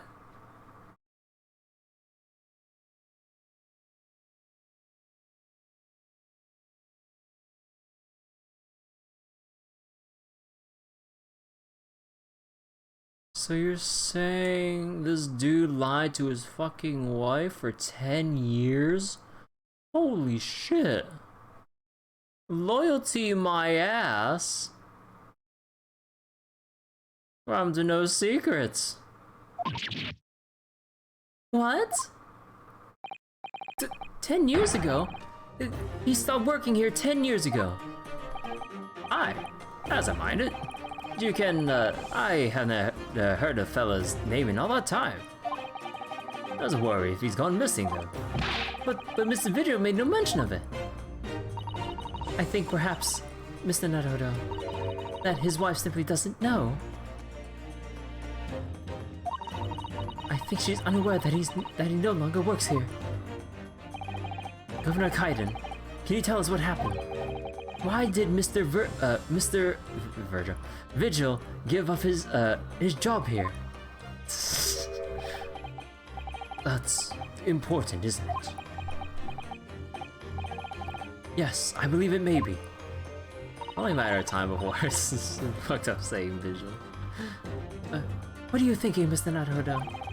I can't help wondering, given that it was 10 years ago. Ah, which was exactly when the professor was being held at this prison.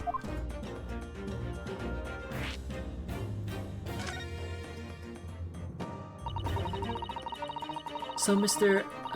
Vigil actually resigned from the position of chief warder 10 years ago. 10 years ago, you're telling us. What happened to make him leave the job? In actual fact, he did not leave the job willingly. He had no choice in the matter.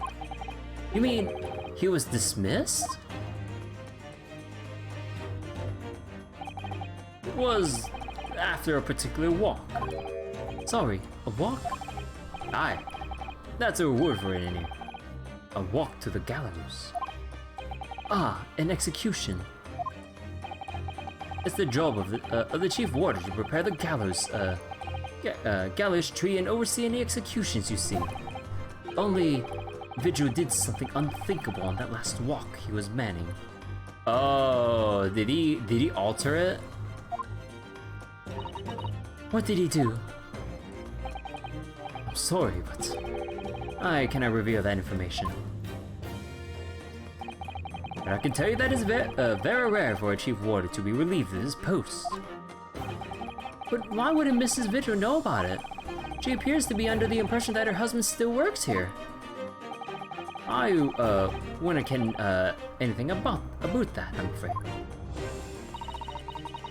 Can you perhaps answer one more question about the circumstances of his dismissal? And what would that be in? That last execution that Mr. Vigil was Vigil? God! It's one letter missing and one letter that's not the right one. Fucking damn it. Was responsible for overseeing. Was it by any chance the professors? My thoughts exactly.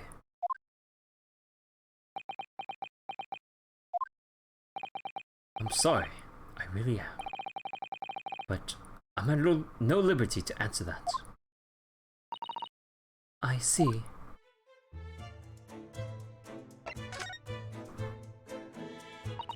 My father came to Britain all those years ago in order to study forensic science. But you seem to have been well acquainted. Excuse me? The dead room, the prison, and the cemetery have a lot to do with one another. After all, they need fresh corpses for forensic research. You can? Yes, I can imagine. The advancement of medical science isn't always particularly palatable. Old father worked in the laboratory.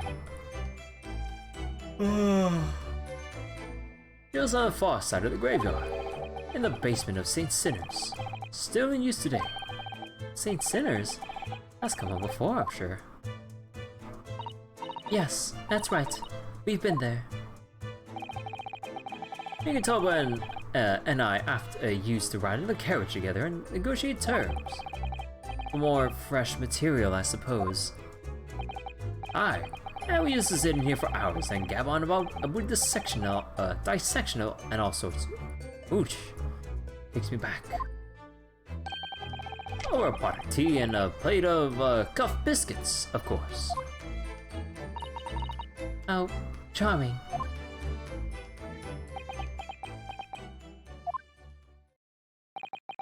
He was a good fella, your father. Reliable and dead set on his work. I'm afraid I'll never understand you Japanese. Because of Genshin Asuke, I suppose.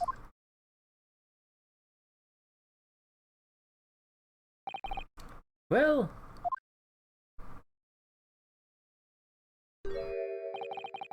I cannot tell you anything else.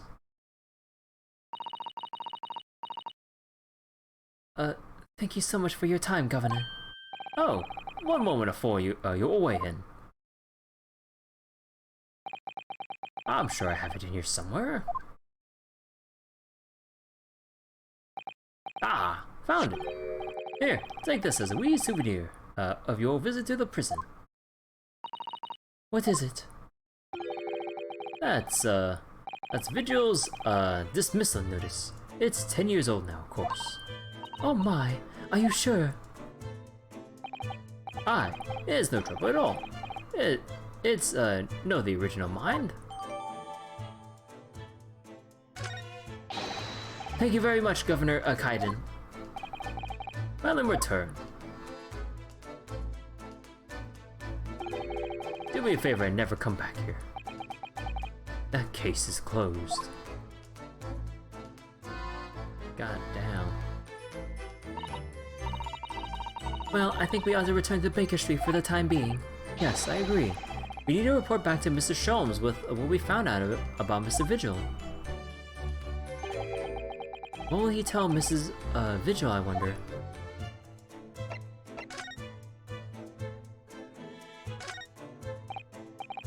Oh, look, we have an opportunity here now, while the governor's away. Mr. Naruhodo, you could be imprisoned if you were caught. That's a good point. Perhaps not then. I guess like we shouldn't look at anything in this room. Oh man.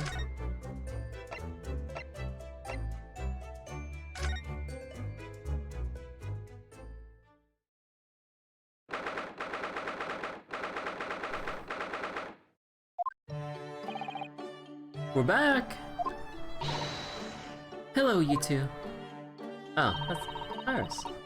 I thought you'd be back before long, so I baked some scones for us all. Ah, so that's what the delicious smell.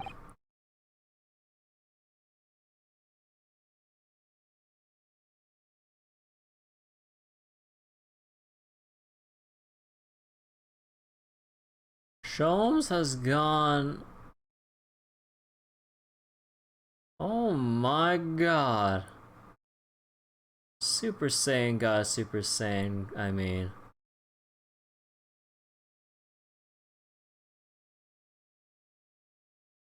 He was trying to fix his hair, but he blew it. Oh, you're waiting to to say that, weren't you? Oh. Oh.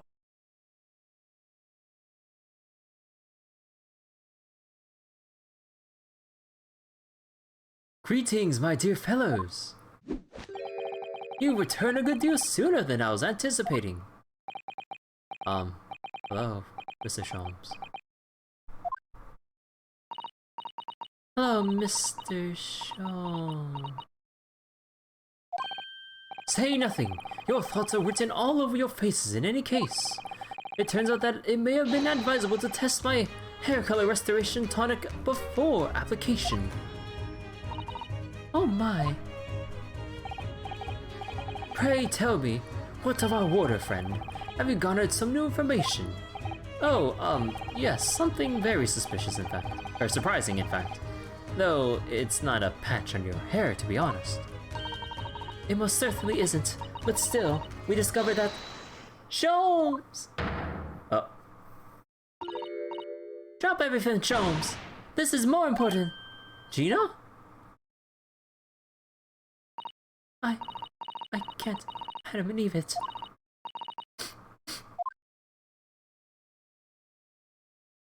Gregson? What's happened? Clearly a very grave matter indeed.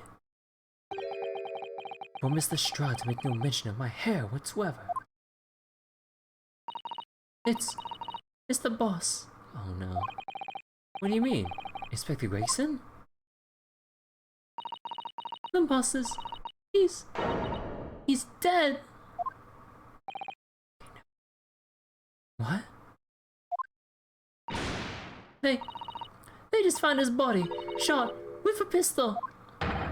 What? But... Inspector Gregson... He was murdered? It's only a matter of time with his name on that paper. No, not Grigsy. Come in, my dear girl. Tell us the whole story.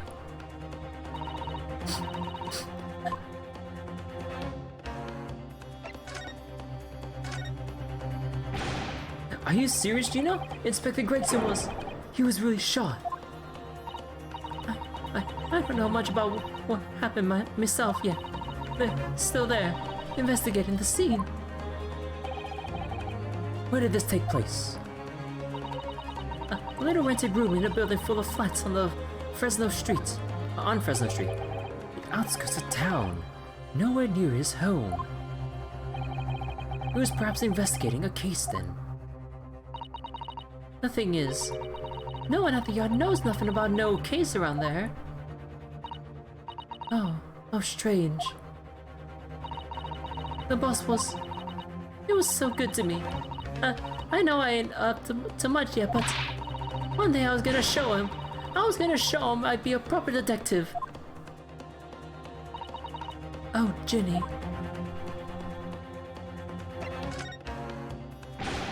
So, who did this? Do you have any idea who the culprit is? They got him already. Already? They've caught the shooter so soon. A witness reported something was going on, and the boys got straight down there and took care of him. Who, or what awful person did this? I still can't believe it myself. Gina.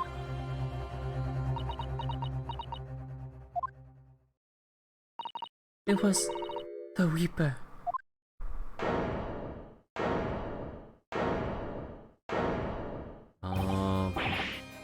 Wait a minute.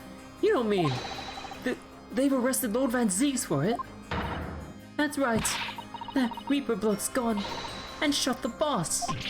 No, Lord Van Zieks. Ah, shit.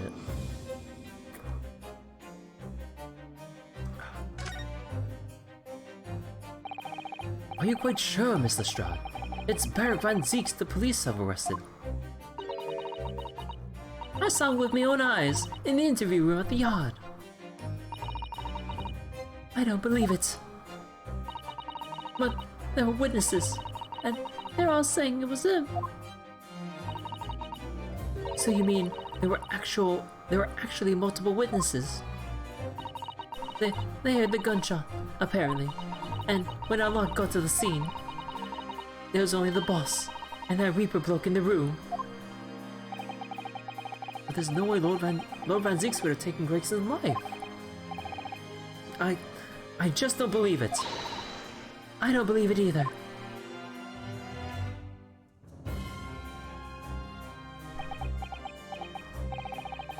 Thank you for informing us, Mr. Straw.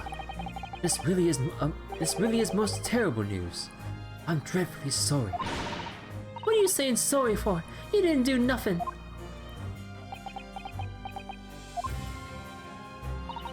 Well, anyway, I'm taking a cab over to the scene right now. Please come at all, as soon as you can. You've got to help.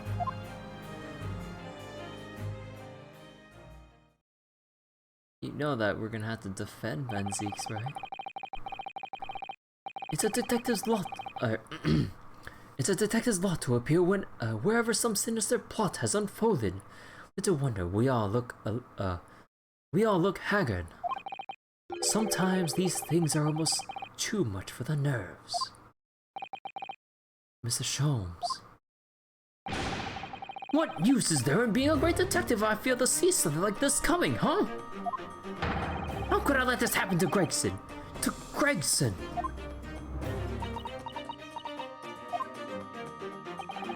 Mr. Naruto, I shall leave at once to begin my investigations. Of course, yes, we will too. It would be helpful if you could talk to Mr. Reaper and see what you can glean. I'm sure you were intending to do so anyway. Until later then.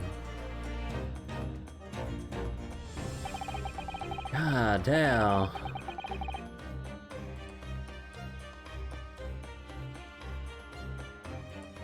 Inspector Gregson dead, and Lord Van Zieks arrested. Bruno, Susie, I've called you a handsome. It's waiting outside. Thanks, Iris. Shall we, Mrs. Sato? Yes.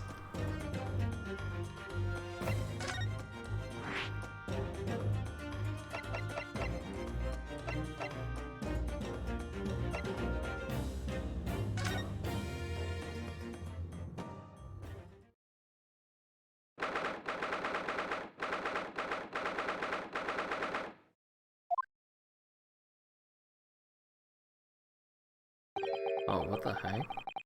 This really is an out-of-the-way part of London. I doubt many people will find their way down this back street.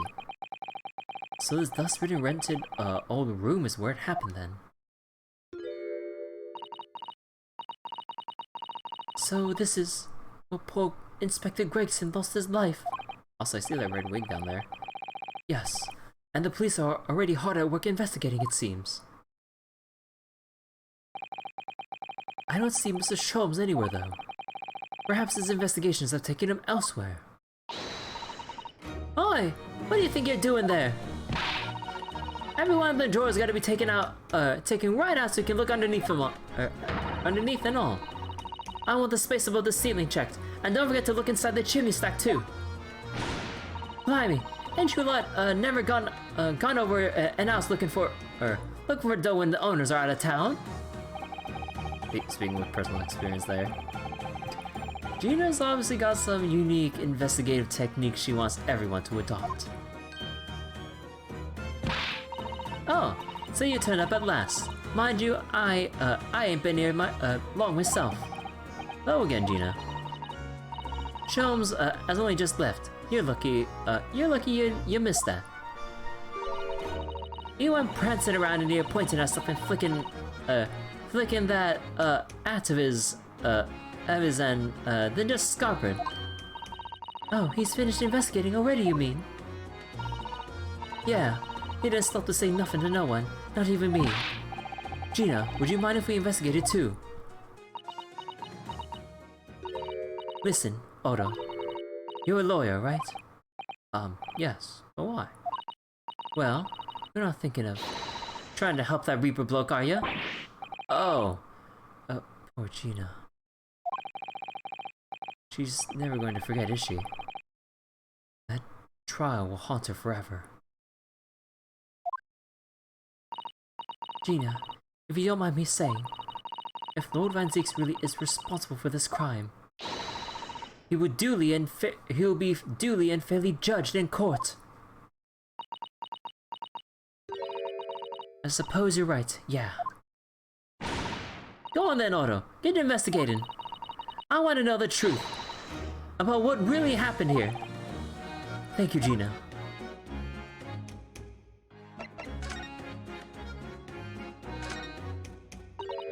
Oh, it's a photograph stand. I suppose it must be a picture of one of Inspector Gregson's family members. Oh. What's the matter? Your eyes look like they're about to pop out of your head. They are! Look! Mr. Naruto, quickly! Huh. Why do I feel like this woman is familiar somehow? Of course she's familiar. We met her only this morning. Ah, it's Mrs. Vigil. This makes no sense. How would there be a picture of Mrs. Vigil in here? To be frank, I don't think I've ever been more stumped. I'm sorry to say, I have no idea either. Ah.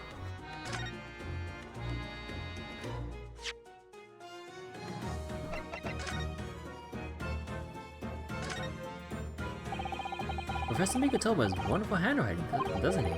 This dark, sturdy young man is not in the least bit untrustworthy.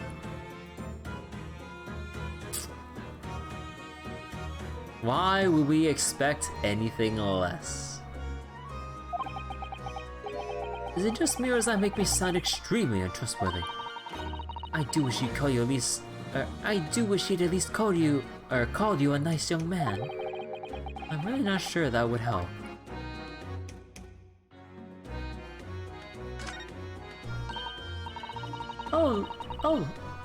It looks like this is some sort of steamship ticket. The SS Groose, first class cabin 001. Yokohama departure, 11th September. London arrival, 1st November. Ah, that's the boat that Professor Mikotoba and Judge Jigoku came on from Japan, isn't it? Yes, I think it's called Dunkirk, I think it called at Dunkirk on the north coast of France for a night before finally arriving in Dover. I think it's been almost a year since we arrived in Dover on the SS Buria. Seems a shame not to keep your ticket as a memento of your trip to, don't you think? Yes, I agree. I have mine safely in my diary. And I keep mine in my wallet, so I have it with me at all times. Oh, well, how strange. Where could it have gone? Are you like this on purpose, Mr. Naruto? Did I imagine it, or is that comment accompanied by a little sigh?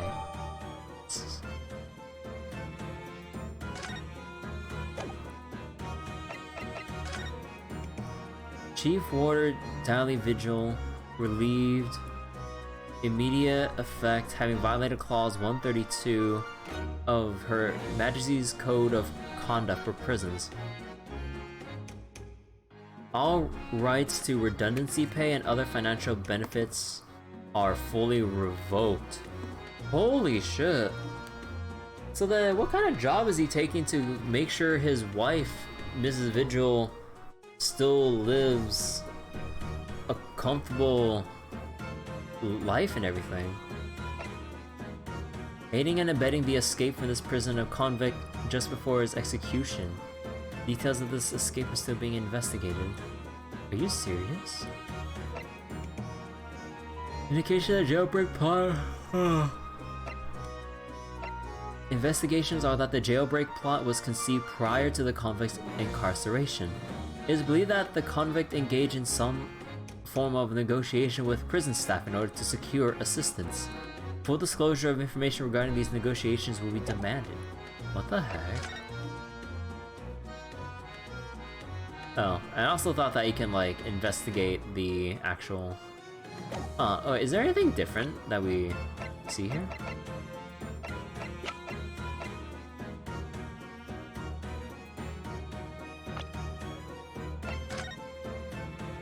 No significant difference, I think. An empty fireplace that makes the room feel even colder, sorry. An empty fireplace makes the room feel even colder than it would be otherwise, doesn't it? It's thick with dust. Look! I think it would be fair to say it hasn't been used in a very long time. In other words, whoever lived in this room must have been extremely, hardy in cold weather. Or nobody lived here at all, and merely visited when the occasion arose. I wouldn't like to say which is more likely. No, that's right. It's one or the other.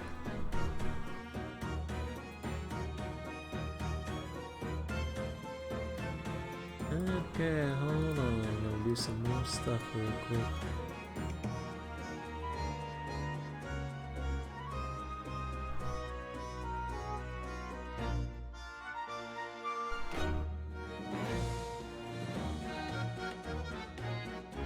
Okay.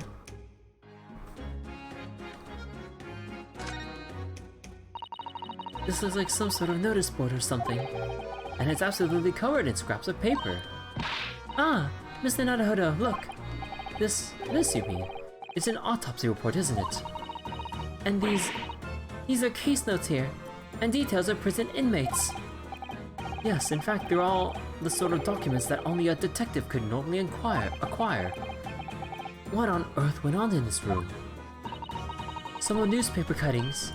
Ah, and this one here. Oh yes, the advertisement you mean. To the red-headed lead. But why? What's that doing here? Whoever occupied this room was clearly interested in it for some reason.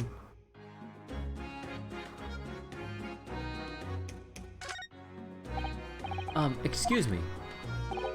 Oh, Inspector. Oh, sir. Oh man, he can't possibly be able to focus on investigating when he's so upset.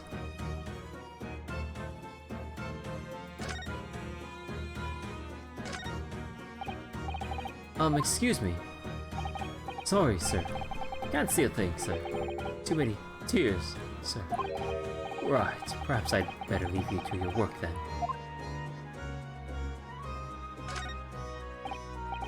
Excuse me.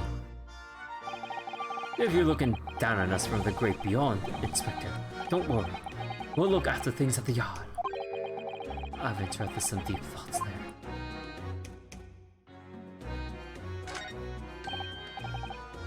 Oh, what's this? It would appear to be a little model policeman. It's rather charming, isn't it, in a way? Seeing as it's on the floor here, you think it belonged to Inspector Gregson. It's a little hard to imagine Lord Van Zeeks playing with something like this. Only about 8 centimeters tall. Would have fallen out of someone's pocket, I suppose. I think we should record it as evidence just in case. Yes, I agree. It's rather delightful, after all, in a way.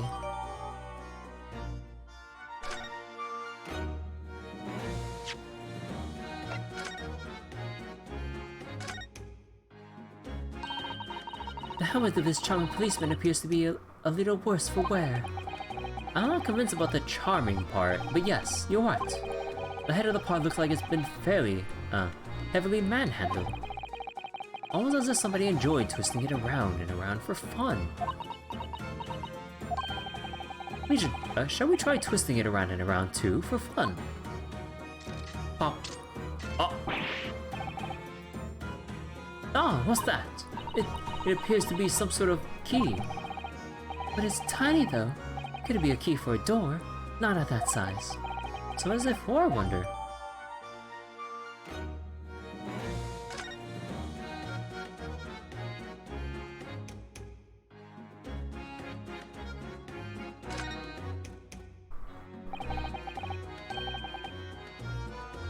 This looks like some sort of key.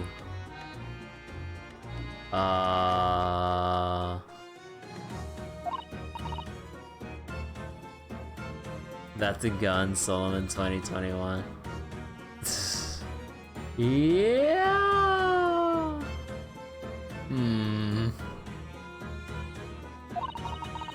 A very tiny and simple key. Is there no key doing inside a figurine of a policeman in the first place? And what's it for? Oh no, can you try twisting the head again? Let's look down the barrel real quick.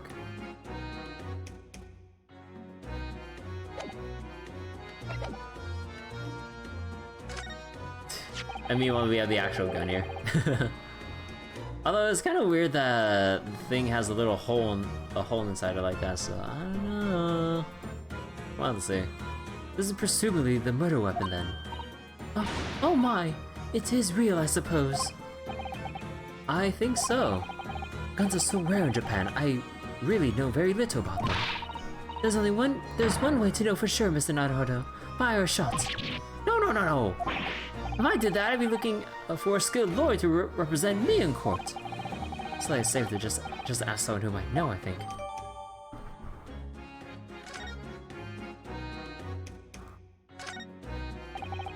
Ever since we came in here, I can't take my eyes off this thing. Oh, funnily enough, neither can I. It's a hairpiece, isn't it? It is. A bright red hairpiece. And I suppose the fact that it's right there, next to where the body was found, means we have to accept that. Inspector Gregson wore wigs, does it? And in such a flame-colored red, too. Yes, that's a color we've come across very recently elsewhere, isn't it? Exactly. This is a vital clue, I'm sure of it.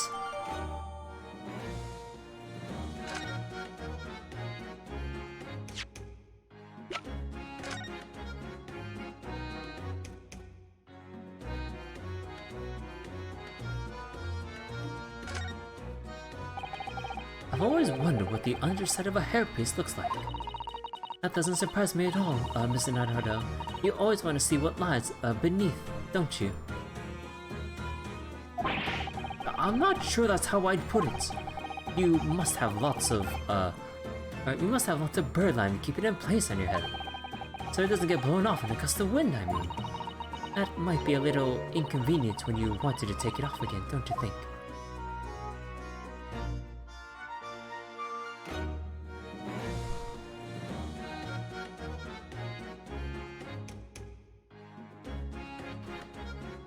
Aww.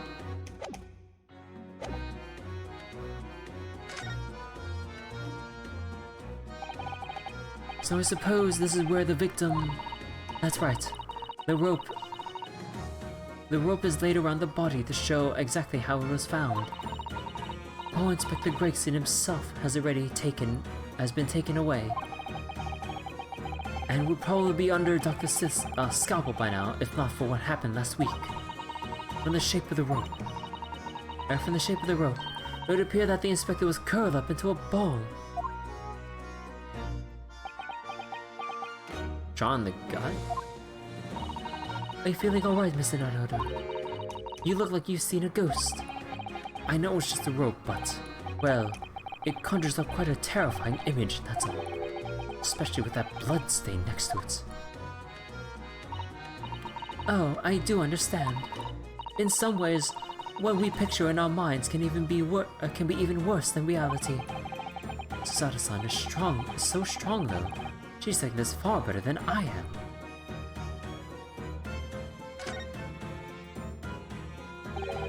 The top of one of the candles in this candle holder has been completely blown off. Yes, there's wax splattered on the wall behind. Look. I suppose if a bullet had hit it. It does seem likely that the bullet hit the candle, having first passed through the inspector's body. Now that wax on the wall looks like blood to me. Huh.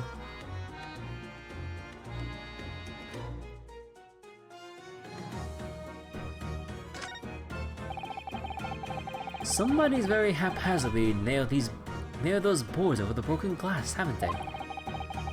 You couldn't even really call it a window anymore. Well, if you remember the window in Mr. Natsume's room, that was totally blocked up with bricks. But this one does at least still let in sunlight, so you could say nothing more about it. I'm starting to feel even more sorry for Mr. Natsume now.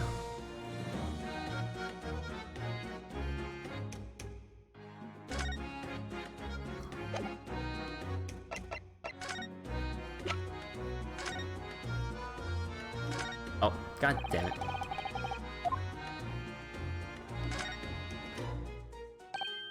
Ah, there's some black marks here, look. Yes, they look like some sort of scorch marks. Perhaps the bullet struck the candle here, don't you think? It's only this one candle that's been cracked in half, it seems. Yes, I think you might be right. Firearms are rarely used by criminals in Japan, so I'm afraid I'm not particularly knowledgeable about them.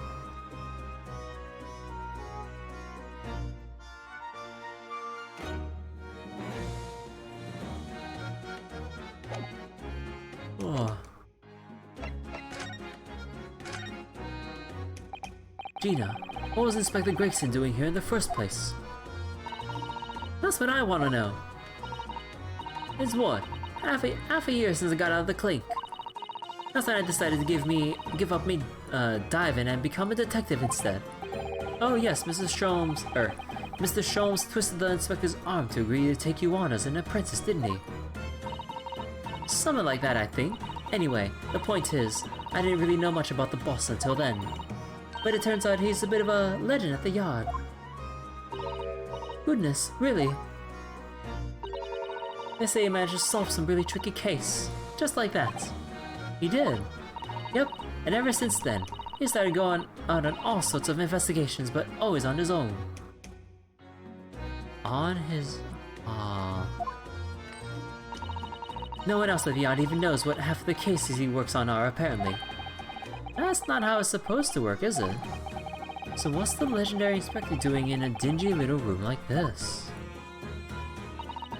I know I've had a lot of respect for the Reaper and all. And look where it landed him. Oh, yeah, sorry, I read that wrong. I know he had a lot of respect for Reaper and all, but look where that landed him. Respect for the Reaper?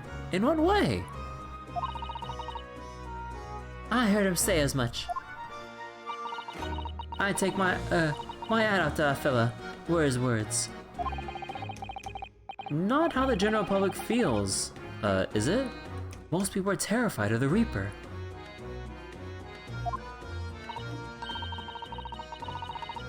Yeah, the boss said that's exactly why, he respected the bloke.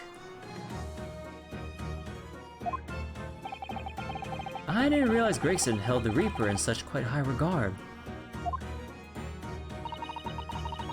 He says something else to me and all. I didn't need to worry about the Reaper. Because it only goes after people, what are bad.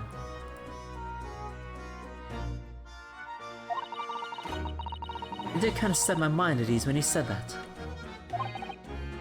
Right. Wait, 1 second.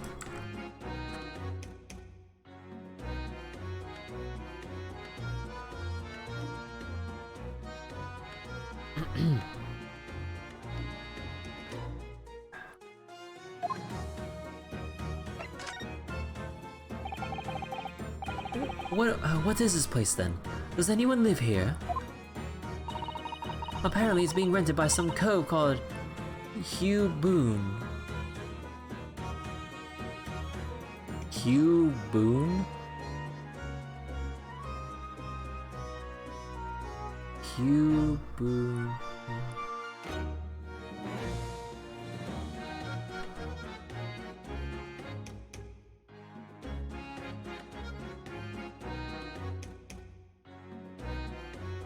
Unless... Wait a second. Okay, that was... Oh wait. It's a Holmes reference, not a pun. Ah, okay.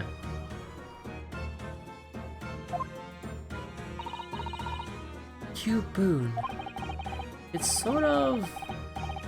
it's a sort of here today, gone tomorrow name. That it? Sorry. It's a sort of here today, gone tomorrow name of that, isn't it? Yeah, he's what we call an unidentified person. We haven't been able to get in touch with him. Ah. I see. Well, judging from appearances, I'd have to say this place hasn't been lived in for a long time, if ever. Right? All the lads of the yard piled down to get stuck into the investigation. But there's so little here. No one knew what to do with themselves. I do wonder. Yes, Mr. Sada. Well, could it be that this Hugh Boone is in fact Inspector Gregson himself? What? How can that be? Well, if he was investigating on his own, it's quite possible that this was in fact some kind of secret office of his.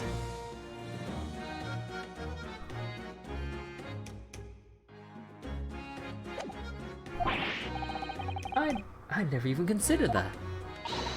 Nice work, Susie.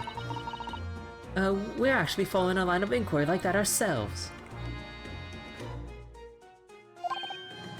You are?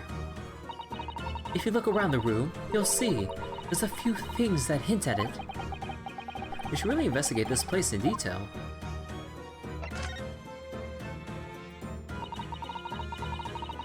I see that's where the poor inspector was found, over there.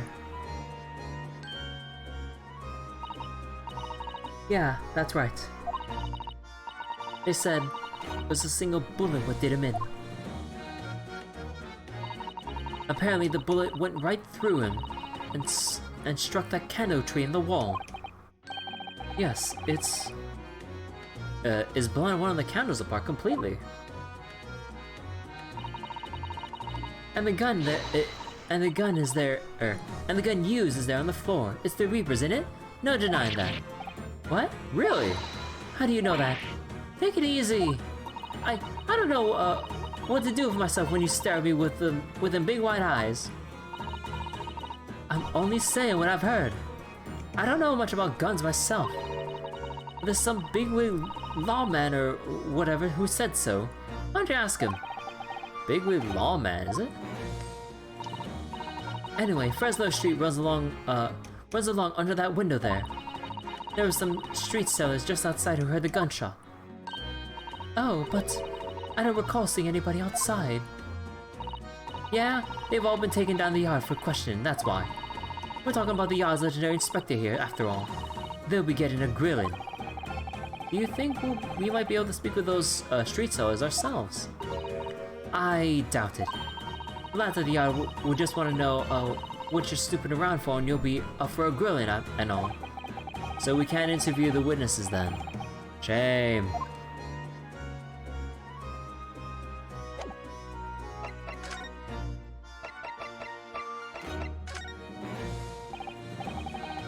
Oh, she has no thing about that.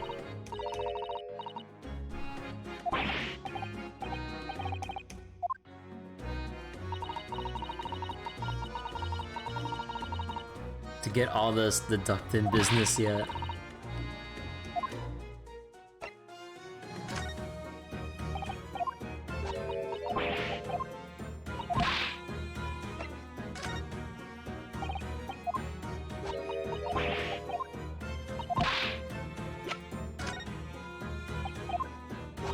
So, nothing so far. Wow, nothing.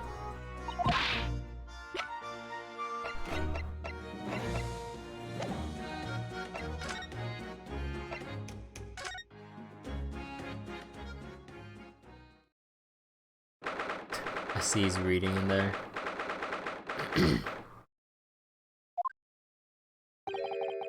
There he is. Old Van Zeek's behind bars. So it's true. He really was arrested. He's sitting with his back to the wall reading something. I don't think he's noticed us. Lord Van Zeek's.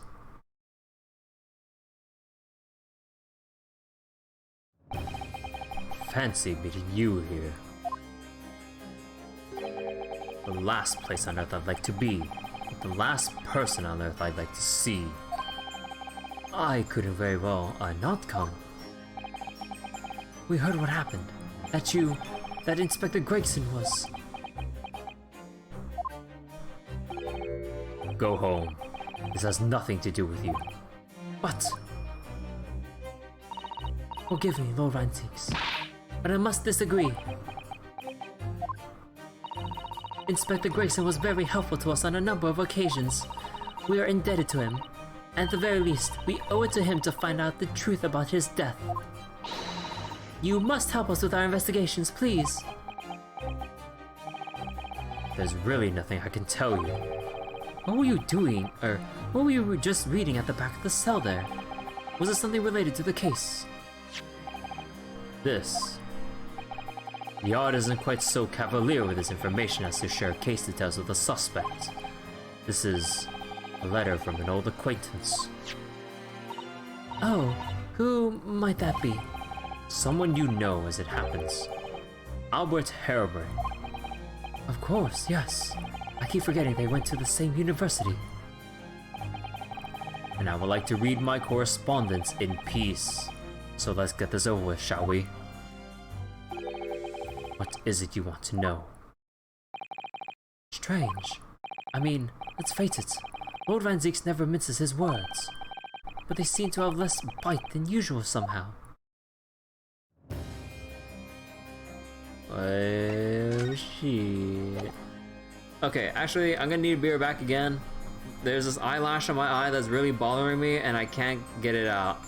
So, one moment.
Okay, I am back.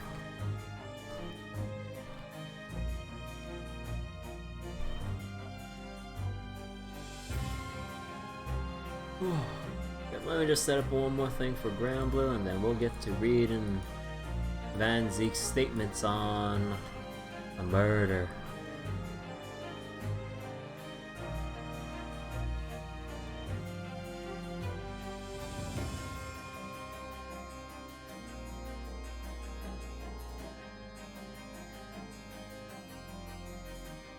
Okay, let's go.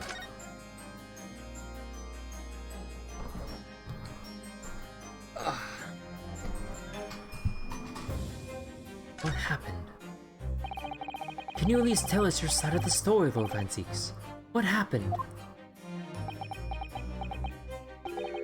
How much do you already know? We know that the inspector was shot dead in a small rented room on Fresno Street. And that you were found there by the police when they arrived on the scene and immediately arrested. We were told that there was nobody else in the room, and that some witnesses heard the gunshot. Then you... then you are well informed.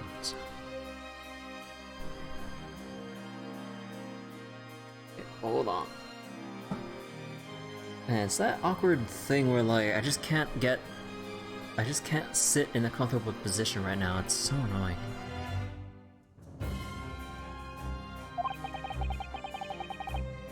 And there's really nothing I can add. The truth is, I don't know what happened myself. But the gunshot! Obviously you didn't fire the gun, did you?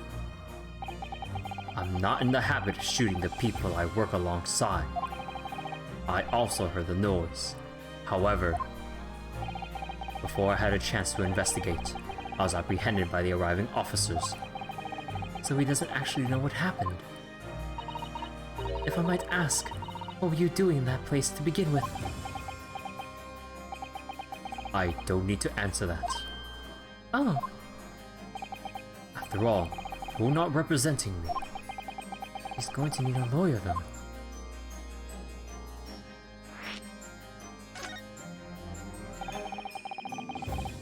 Who's going to be representing you in court, Lord Antiques? Anyone other than you, I should imagine.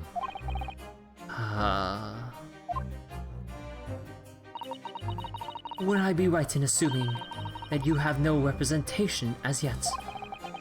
Defense lawyers shy away from any trial involving the Reaper, as I'm sure you know. But this is different. In my career, of all the defendants I've prosecuted, only 19 have ever been acquitted. Of them, 16 subsequently died in mysterious circumstances. Questions will be asked now. Surely not. I assure you, no defense lawyer would want to touch me with the end of a barge pole. But you didn't actually have anything to do with those people's deaths, did you? It's been 10 years now that I've been known as the Reaper of the Berry. Believe me, nobody wants to know the true identity of this killer more than I. However, it seems things may come to a head before I have the chance to uncover the truth about that. What does he mean by that?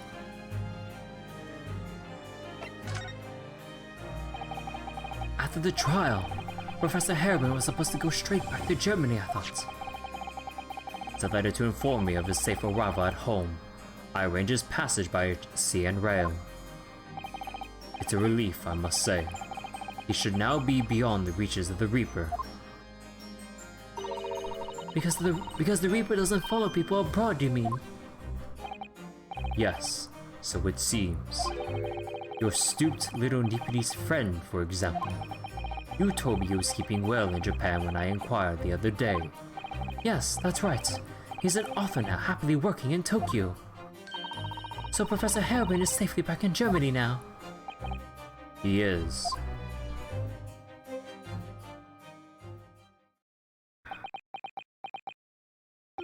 So, it appears our conversation has run dry.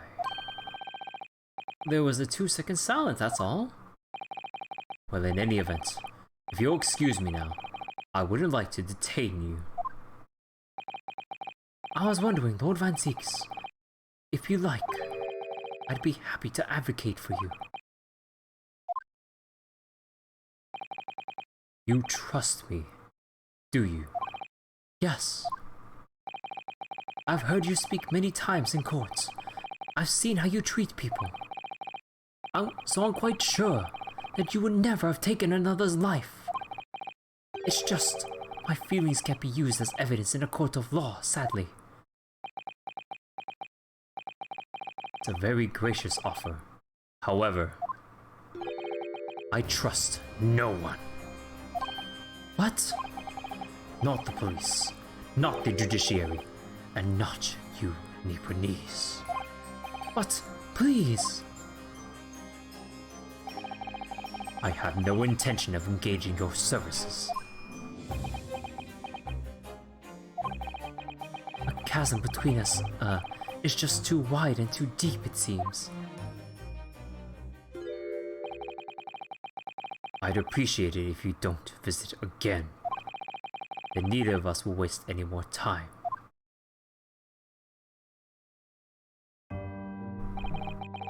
Perhaps we need to dig a little deeper and find out more about Lord Van Zieks and what happened to Inspector Gregson.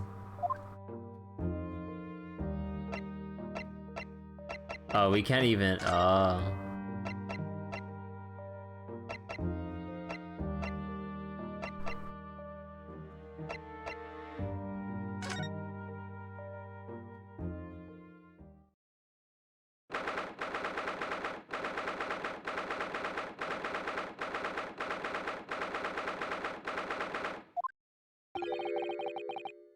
You've made good time. I took an express train back to London. Huh? I can hear Lord Strongheart, can you? Yes, it sounds as though he's talking to someone. Oh. Is everything in place? I had a private compartment on the train so I could check all the paperwork. It's Kazuma-sama. He has two swords. Ah, your timing is impeccable. It is? No doubt you've heard the sickening news about the Reaper's latest devilry. Yes. I'm sure you don't believe it, of course, though, Lord Strongheart. That Lord Van Zieks could have done such a thing to Inspector Gregson. I believe only in the facts. And the facts in this case point to one thing. The unavoidable accusal of Lord Van Zieks for this crime. We must bring charges against the Reaper for taking the life of our legendary detective. Oh no, surely not. It is a truly regrettable situation. Tomorrow the Forensic Science Symposium finally begins. At the very least, though, we can show the world our justice system's swift and equitable processes. So does that mean the trial is tomorrow? Precisely. In fact, this is a fine opportunity for introductions. Kazuma. Ah, but of course, you're already acquainted, aren't you? Mr. Asugi here will be present at tomorrow's proceedings. I had a very strong feeling that this would have been the case already. No shit. Leading the prosecution. Wait. What? Kazuma! As I'm sure you're aware, he's a very capable practitioner of law. Kazuma-sama, a prosecutor.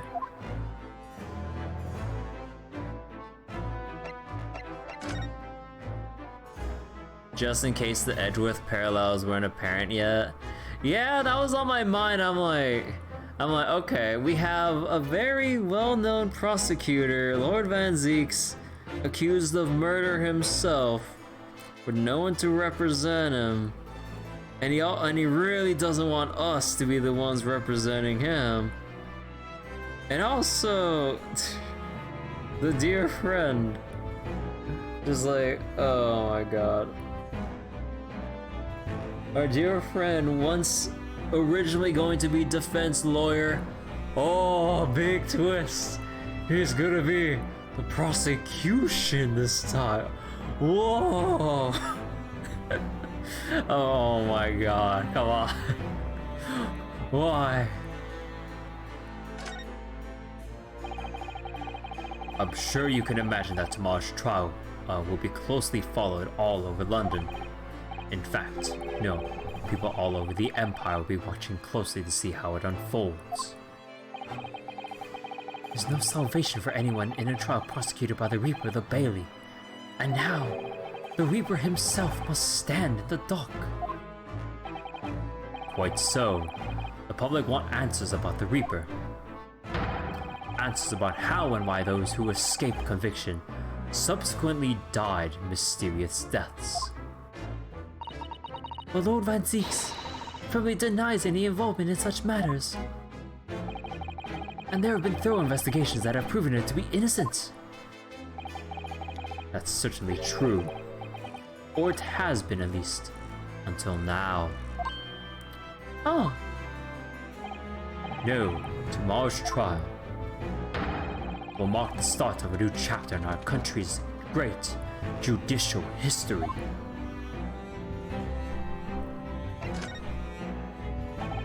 So, Cosmo will be prosecuting tomorrow. That's right. But he's a defense lawyer, Lord Strongheart. Accomplished young law practitioners cannot pick and choose their roles. And imagine what it will mean for the prosecution to know the strategies commonly employed by the defense. A devastating combination, wouldn't you agree? Absolutely. No doubt. I've no doubt at all that Cosmo will be razor sharp as a prosecutor. But why Cosmo-sama? There's surely many other highly skilled prosecutors in Great Britain. It was a personal request. I asked to be assigned to the trial. You asked for this? But why? It'll all become clear tomorrow. I'm guessing you intend to stand for the defense, don't you? Although, the Reaper appears to be turning down all offers of representation. I'm surprised such a personal request would have been upheld. It seems unprecedented, quite exceptional, in fact. You are quite right, Miss Mikotoba. Tomorrow's trial will be unprecedented and exceptional in every way. After all, the accused is one of Britain's greatest prosecutors, the pride of the Empire. It would be unwise to give the public a reason to perceive it as the judiciary closing ranks. So that's why you're happy to let a foreigner handle the prosecution. Ryunosuke, let's see how your skills have been honed. After practicing law in this land for so many months. Kazuma, I don't understand why you're being so hostile to me now. This isn't going to end well, my friend. Oh yes, we noticed there was a gun at the scene of Inspector Gregson's death. Do you know if it belongs to Lord Van Zieks? That would be a question for the lead detective investigating the scene. Well, the thing is, she wasn't sure. She told me I should ask somebody who... She told me I should ask somebody higher up who might know. That's right, Mr. Naruto. Be direct. It's certainly a motto that's issued to all personnel involved in law enforcement, yes. Which includes prosecutors, as I'm sure you can imagine. In that case, it could actually belong to the victim. No. Gregson had his gun on his person. What about Lord Van Zieks? He claims it's currently not in his possession. What? According to his story, he lost it. In short, it's more than a little suspicious. But just because the gun in question is the same type as the defendant's is no proof that it's actually his. No, of course not. Nevertheless, the situation is grave for Lord Van Zieks.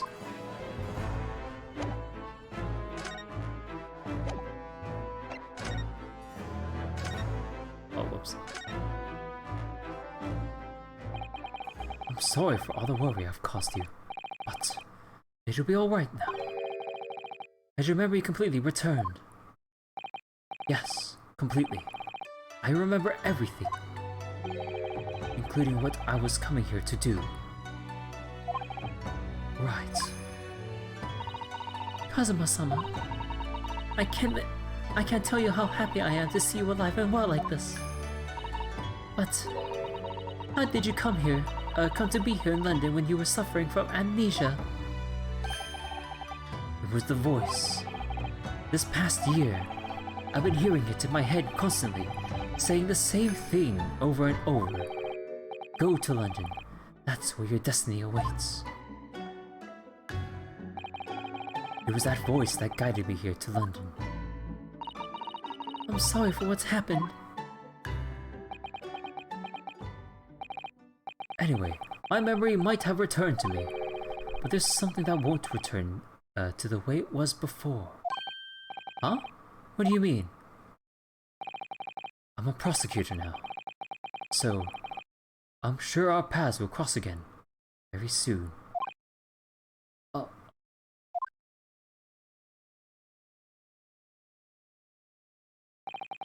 It doesn't look like we're going to glean much more here. Well, thank you very much, Lord Strongheart. Remember, tomorrow's trial will go down in our Empire's history. There's much you could learn from the public gallery. Damn. Sorry to have taken up so much of your time. We'll see ourselves out. Hold it! Oh, that was a sharp hold it. Before you go, Ryunosuke. Oh, what is it, Kazuma?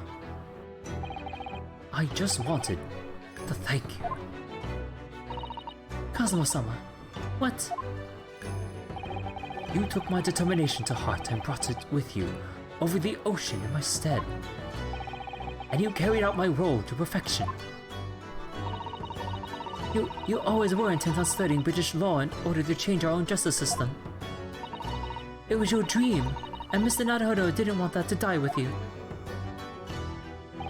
Yes, but I had another purpose for coming here. Oh!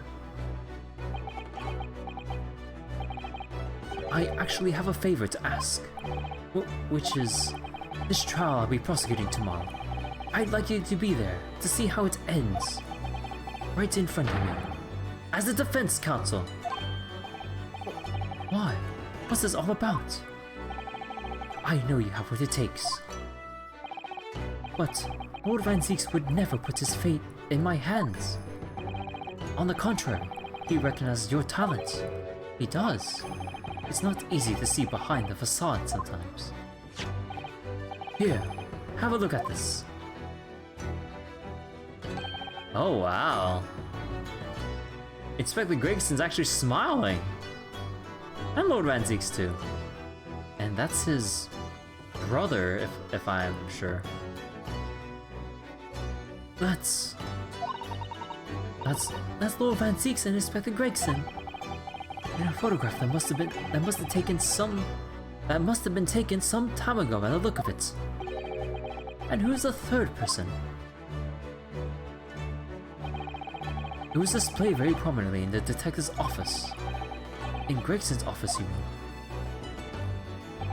Yes. What I'm trying to say is, if you really think you can trust the Reaper, you might find that some straight talking makes him take a different view. Take it.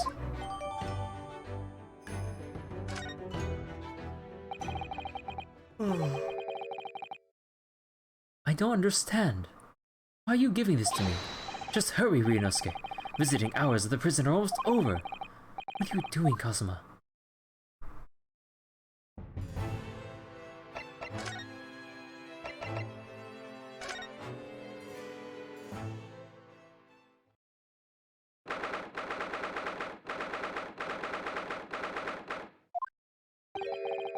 Lord Van Zieks is still reading that letter. We've been gone quite some time, though. Either he's an incredibly slow reader, or it's an incredibly long letter. I might even be able to read English faster than he can. I was intending to ignore you entirely. But I can't turn a deaf ear to such an insulting Japanese. Wow! Oh, sorry, I didn't think you'd hear that. I had the case notes brought to me in secret. I was reading them to pass the time. Yes, we heard that your trial is set for tomorrow. It is none of your business. So, have you found a lawyer? How many times must I reiterate the same thing? This is nothing to do with you. In other words, no. We were just talking to Lord Strongheart and the prosecutor for your trial has been decided. I'd expect nothing less, though I have no idea who it is. It's going to be Kazuma Asugi. Asugi. That made the color drain from his face.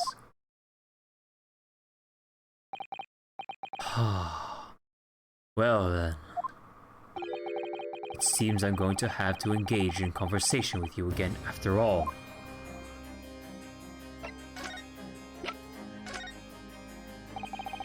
Lord Van Zieks, we came by this old photograph. Where did you get that? It was taken when I became a qualified prosecutor. It's almost unthinkable. Unbelievable. I assumed it was long lost. Is the man on the left there?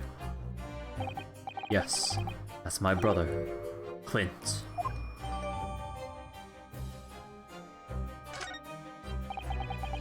It had to be, really. Apparently, this picture was prominently displayed in Greg's office. He had a deep respect for you, you know. Were you aware of that? Respect? That's nonsense. No, we've heard someone attest to it very clearly. Inspector Gina Lestrade, no less.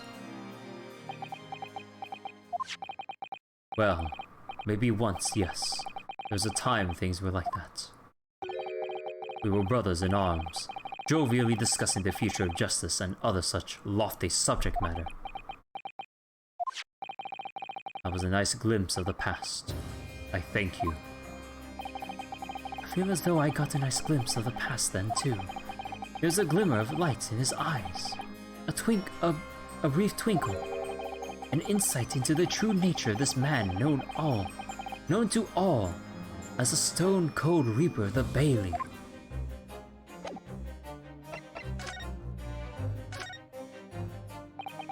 "10 years ago, my older brother, who was a director of prosecutions at the time, was murdered. And the killer, as you know, was a visiting student from the Far East. Not a single day goes by when I don't curse the name Asugi. Genshin Asugi was Kazuma-sama's father. So what cruel twists of fate is this now, 10 years later? The man's own son is to crucify me in some kangaroo court. I still don't understand why Lord Strongheart apprenticed Kazuma to you. It's what he does. No doubt he knew the young man's true identity from the outset. But what could he have been hoping to achieve? And let's not forget it was only 8 days ago that Kazuma recovered from his amnesia. How would Lord Strongheart assign this trial to somebody like that? Asugi. That name is the very epitome of my bane. The bane that is you, Japanese. Wow. Right, your hatred for all of us Japanese. The Japanese bane. I'd only just been appointed as a prosecutor when it happened 10 years ago. My brother Clint, the director of prosecutions, was hunting down a mass murderer. The so-called professor. Excuse me. Assigned to the investigation as his partner was a certain visiting student dispatched from Scotland Yard, and that was Genshin Asugi.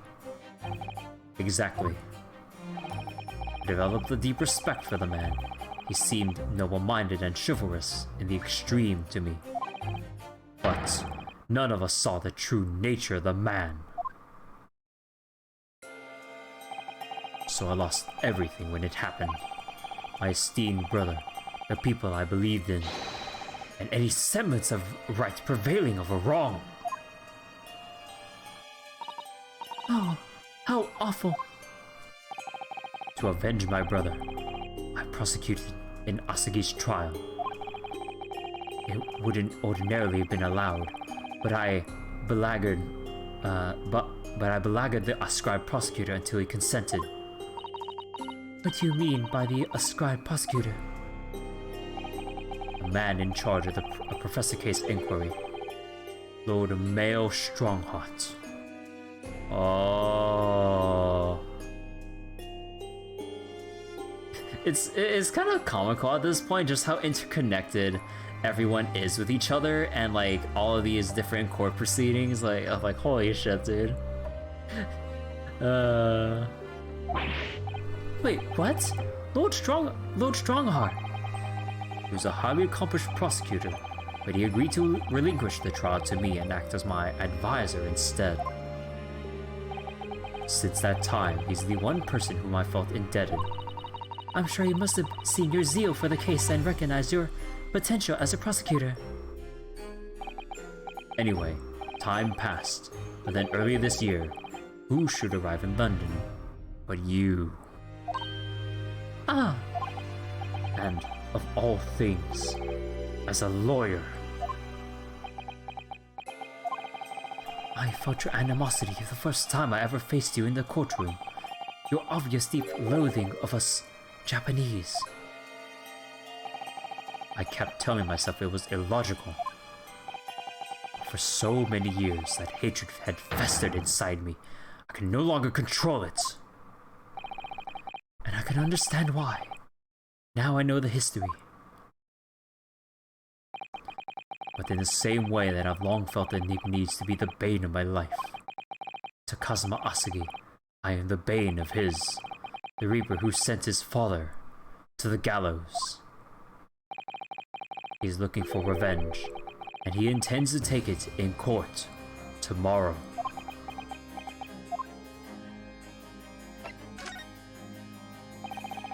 Gregson's transfer to the Paris Police Prefecture had finally been arranged for the coming month, but he'll never make it to France now. It's a tragedy. Oh yes, come to think of it, he did mention something about that, didn't he?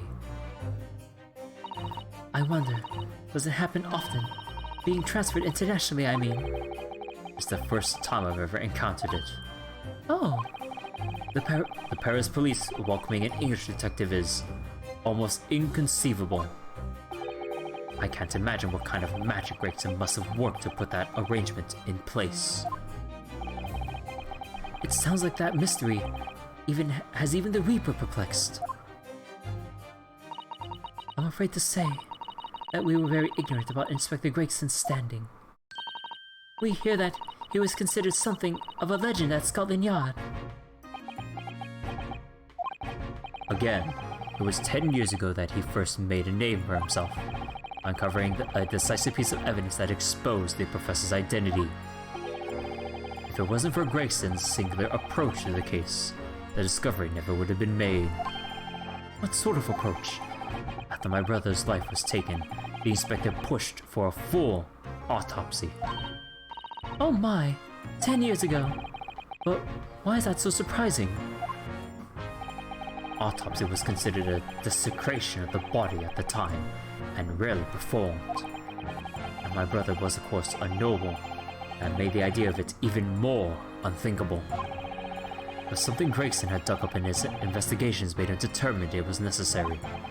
His powerful convictions somehow influenced the House of Lords, and as a result, I could avenge my brother's death.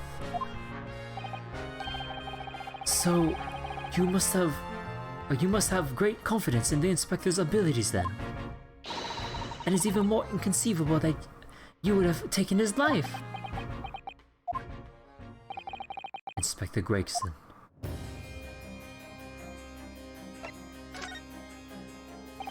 About the gun used to shoot the inspector that was found at the scene. Ah, yes. That's not mine. Really? Because common opinion seems to be that it is. What do you expect me What do you expect me to say to that?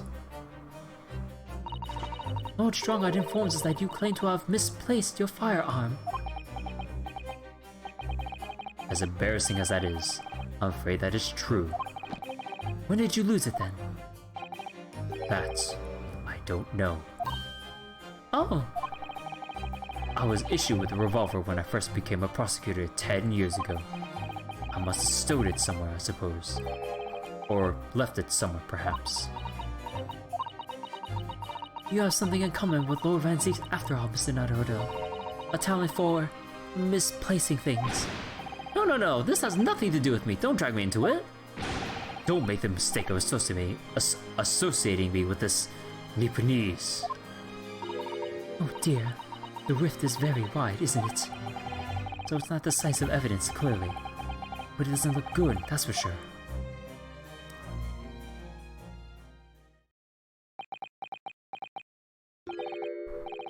Mr. Naruhodo. Oh, that's the first time he's ever used my actual name. I've lost all confidence in my country's justice system. I don't trust the police, the judiciary, or lawyers. But there's still one thing I'm willing to believe in. The truth. What's that? That which you see in the eyes of another across the courtroom. A simple determination to know the truth. Lord Van Zieks? From the very first time we clashed in the Bailey almost a year ago now, I couldn't deny it, even though I dearly wish I could. Here is a loathsome Nipponese who has absolute integrity as a lawyer.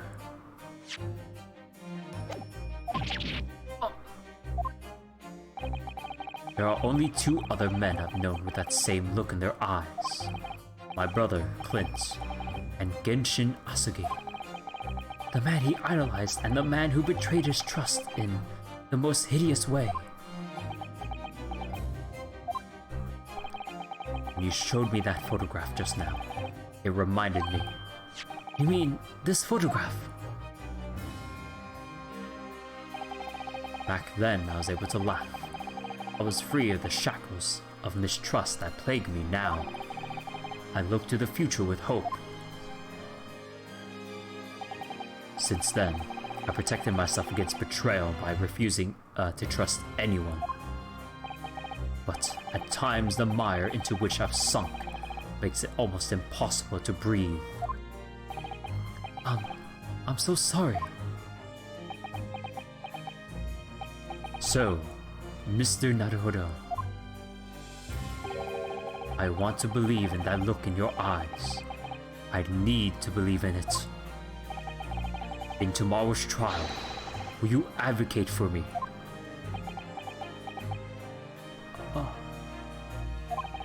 Of course I will.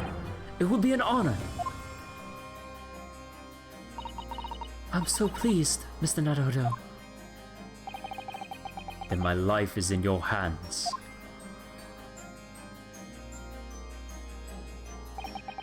But Lord Van Zieks, that must have been an incredibly hard thing to ask.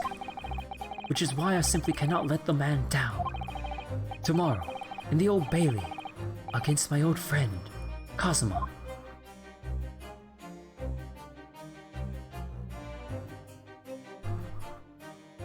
To be continued.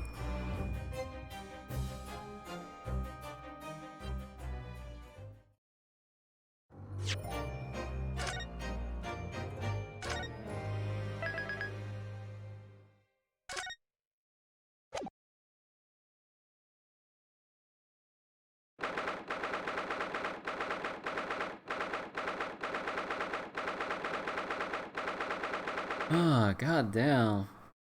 Although, oh god. I know it's early, but I kind of want to switch games right now for tonight.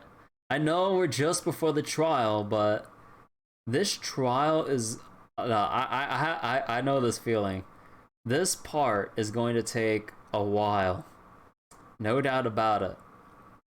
And I do not intend to stay up until 2 in the morning to see this through. So I will leave the trial for tomorrow night, and I think I'll switch games to something else. I'm not 100% sure what, but I want to switch games for tonight. Also, hey Natty, how you doing? Hope you're having a good morning. So yeah, I'll just leave this here for tonight, and we'll continue the trial tomorrow. So, okay, thank you guys for watching Great Ace Attorney.